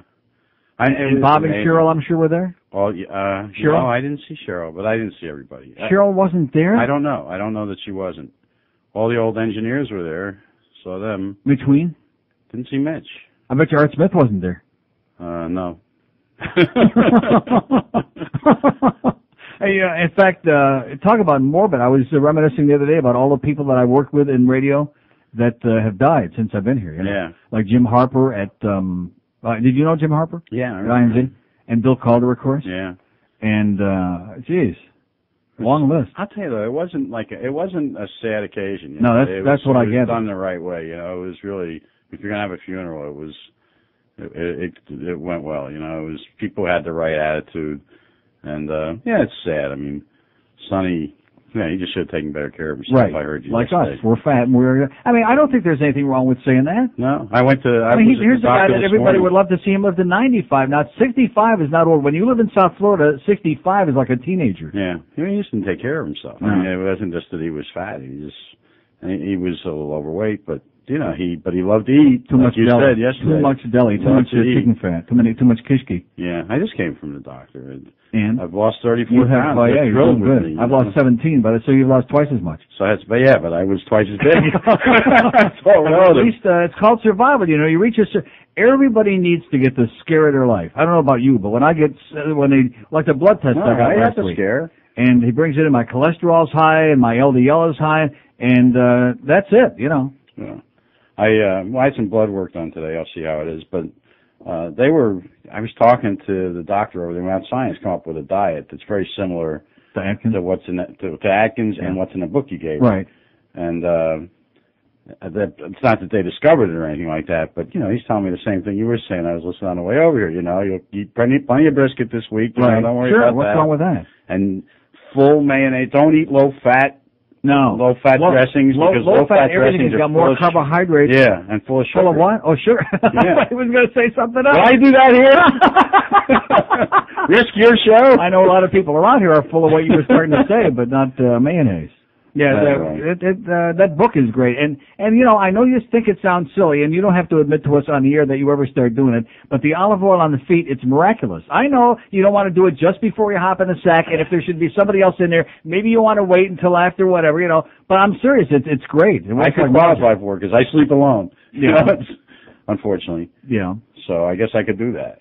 No, it's fine. I read it in the book. I don't know how your feet are, nor do I want to see them. But I mean, no, you know how you get like the skin starts like peeling a little bit, and when you use the olive oil on there, like brand new. It's just great. I do have a little numbness in one toe. Yeah, I heard you say that the other day. It's not good. Yeah, not good. So I'm going to a podiatrist for that. Not the one that Pavel Bure went to, I hope. You're not going to the Cleveland Clinic for it. What was a misdiagnosis there? A little bit. I have no idea. I mean, they did the one ACL, which usually that does it, you know. And then who knows? You know, you don't know whether they were stringing us along. Because as soon as he injured himself for the second time, I heard stories from all over the rest of the NHL, all over America, all over North America, that he was out for the season. That everybody else seemed to know that, and we didn't. And I guess here they just kept their mouth shut, and they were hoping that maybe the rehab would go real quick. They were hoping Wayne wouldn't find out. Yeah, That's right. what they were hoping. Right, because you remember he said after he signed him, they were better damn well make the playoffs. Yeah. Well, anyway, it's good to see you. Okay, good job, by the way. Old timer. Right. Yeah, you know we're getting old when we start reminiscing about the good old days. Then you know we're old farts, for sure. They're calling up our class. Exactly. That's right. That's right. Well, you know what Sonny from the market used to say, speaking of Sonny's, we're not here for a long time, just for a good time. He wasn't there for a long time either. Nice going, Sonny. Poor Sonny. Poor Sonny from the market. Ah, well, it's a tough life. 5670560, pound 560 on the AT&T line. Hank will be here at 2, 6 o'clock the Boogster, the big fat one, and the 10 o'clock Kid Cat. I already said that. But it kills a lot of good time, by the way. Here's Boca. Hello. That was not interesting. What is that? Yeah, call me back, I think okay? It's a B flat. Huh? Was that a B flat? It sounded like a flute note. Oh, and speaking of that, I saw yesterday, where the hell did I see it? It was some foreign exchange program, and the British, was it either Scottish or Brits, and they had the whole, you know, the outfits with the kilts, I guess it must have been Scottish, and they were all playing the flute. And I thought, man, I was always convinced the British were big on the skin flute. Now I know it. They were all blowing on it in the flute, too.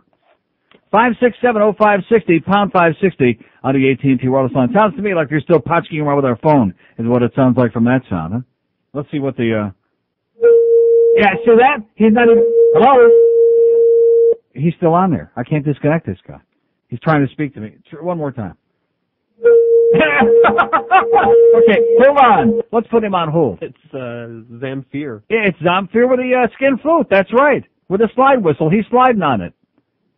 I thought they were coming in next week. They were saying, is Bill Zamfir? That's what Mandis was saying. He's coming in for the big draft thing. Yeah. One more time, Billy. Come on. Okay.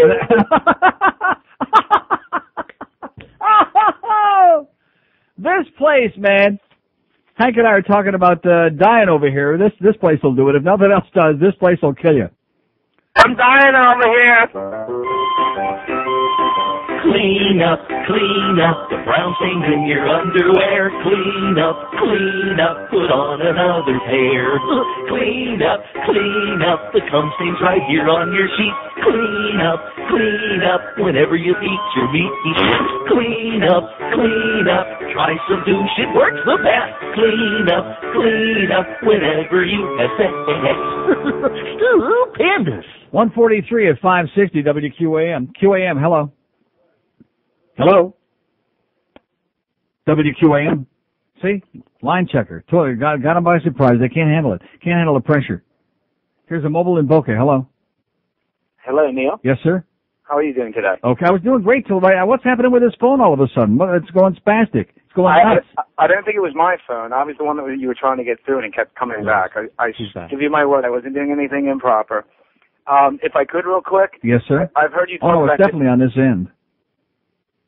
I heard you talk about Jeb Bush a couple of times. I'd like to commend you for bringing some points to light. I'm not certain if you've spoken about this, but for a lot of people out there that think Jeb Bush is great because his brother... He's an asshole, yeah.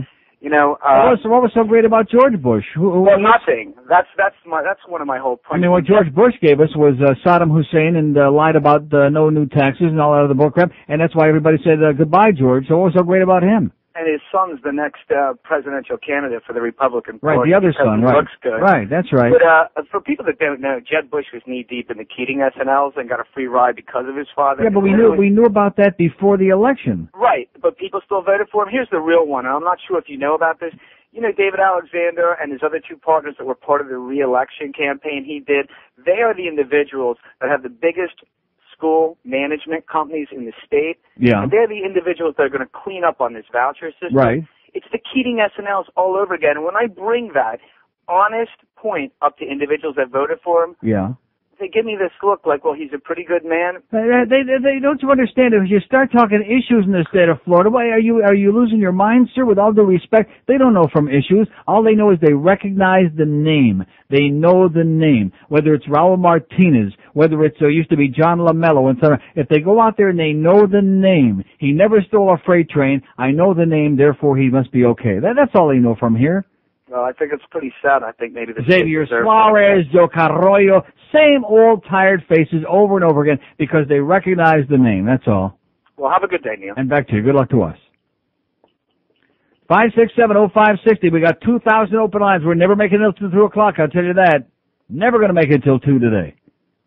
Another day. Thank God I moved my chair up. At least now I'm not squeezing my own kishkis. The audience is tearing them up pretty good, but at least I'm not doing it to myself. 5670560, pound 560 on the AT&T wireless line. Here's Boca. Hello. Oh, there we are again. Hang on. There's the flute line. See, I'm sitting here wondering how come the lines aren't working right. I'm getting faxes on a machine saying your lines are screwed up. We're trying to call when you say you got no calls, and we're getting busy signals. Your lines are all screwed up. And Greg Reed's got the chutzpah to come in here about 3 hours ago. Oh, everything okay now? Of course not, everything is not okay. I'll tell you, Rimmer gets more, his phone system works better in his house than the one we got here on the air. That's supposed to be a radio station with a talk show going. God. Mickey Mouse, even he'd be embarrassed to come in here. Here's Coconut Grove. Hello. Neil, how yes, are you? sir. Here's a call we can actually hear. Hallelujah. Actually, I was on hold for a few minutes and then the phone went statically. How do you like that? I think the problem was over there. And now we got all this feedback on this phone. They're playing with our phone lines, George, while we're on the air. But I wasn't holding long anyway, maybe 3 or 4 minutes. Right, and now only 28 seconds, so it's a bonanza for you. Now to you. But anyway, I wanna thank you profusely for getting me into hockey. I was one of those guys that was stuck on football, that was the greatest sport and all that, but there's no comparison. There isn't. Hockey is the best. People who think that they're sports fans who aren't into hockey, I just wonder what that's all about. I don't get it. I have never been to a hockey game. I'm planning on going Wednesday. Great. Tomorrow. Excellent. Well, it's a big game. We need it desperately. But we're not able to play. And you know something? These people that don't believe me, I realize we only got 9 or 10 games left, but Carolina be lucky to win 2 more games. We don't have to win every game.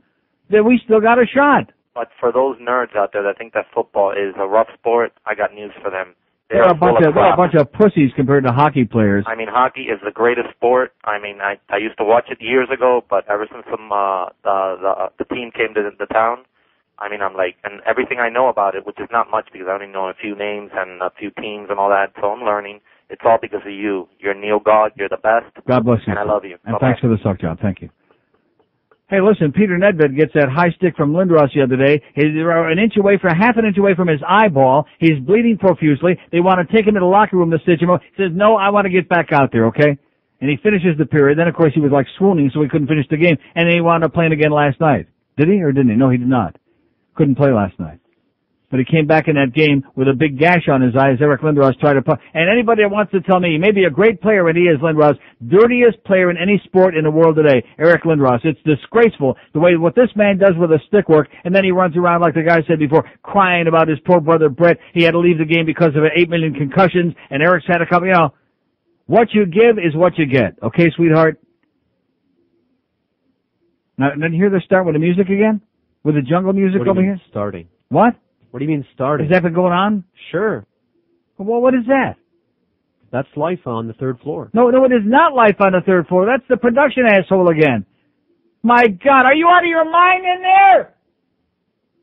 Can it? One moment, please. I'm going to go over and pound on the wall.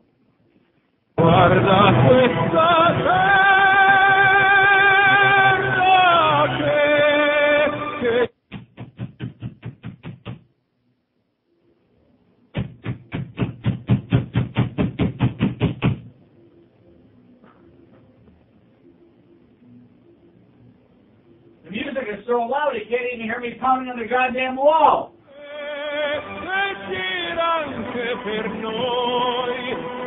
Oh, can it?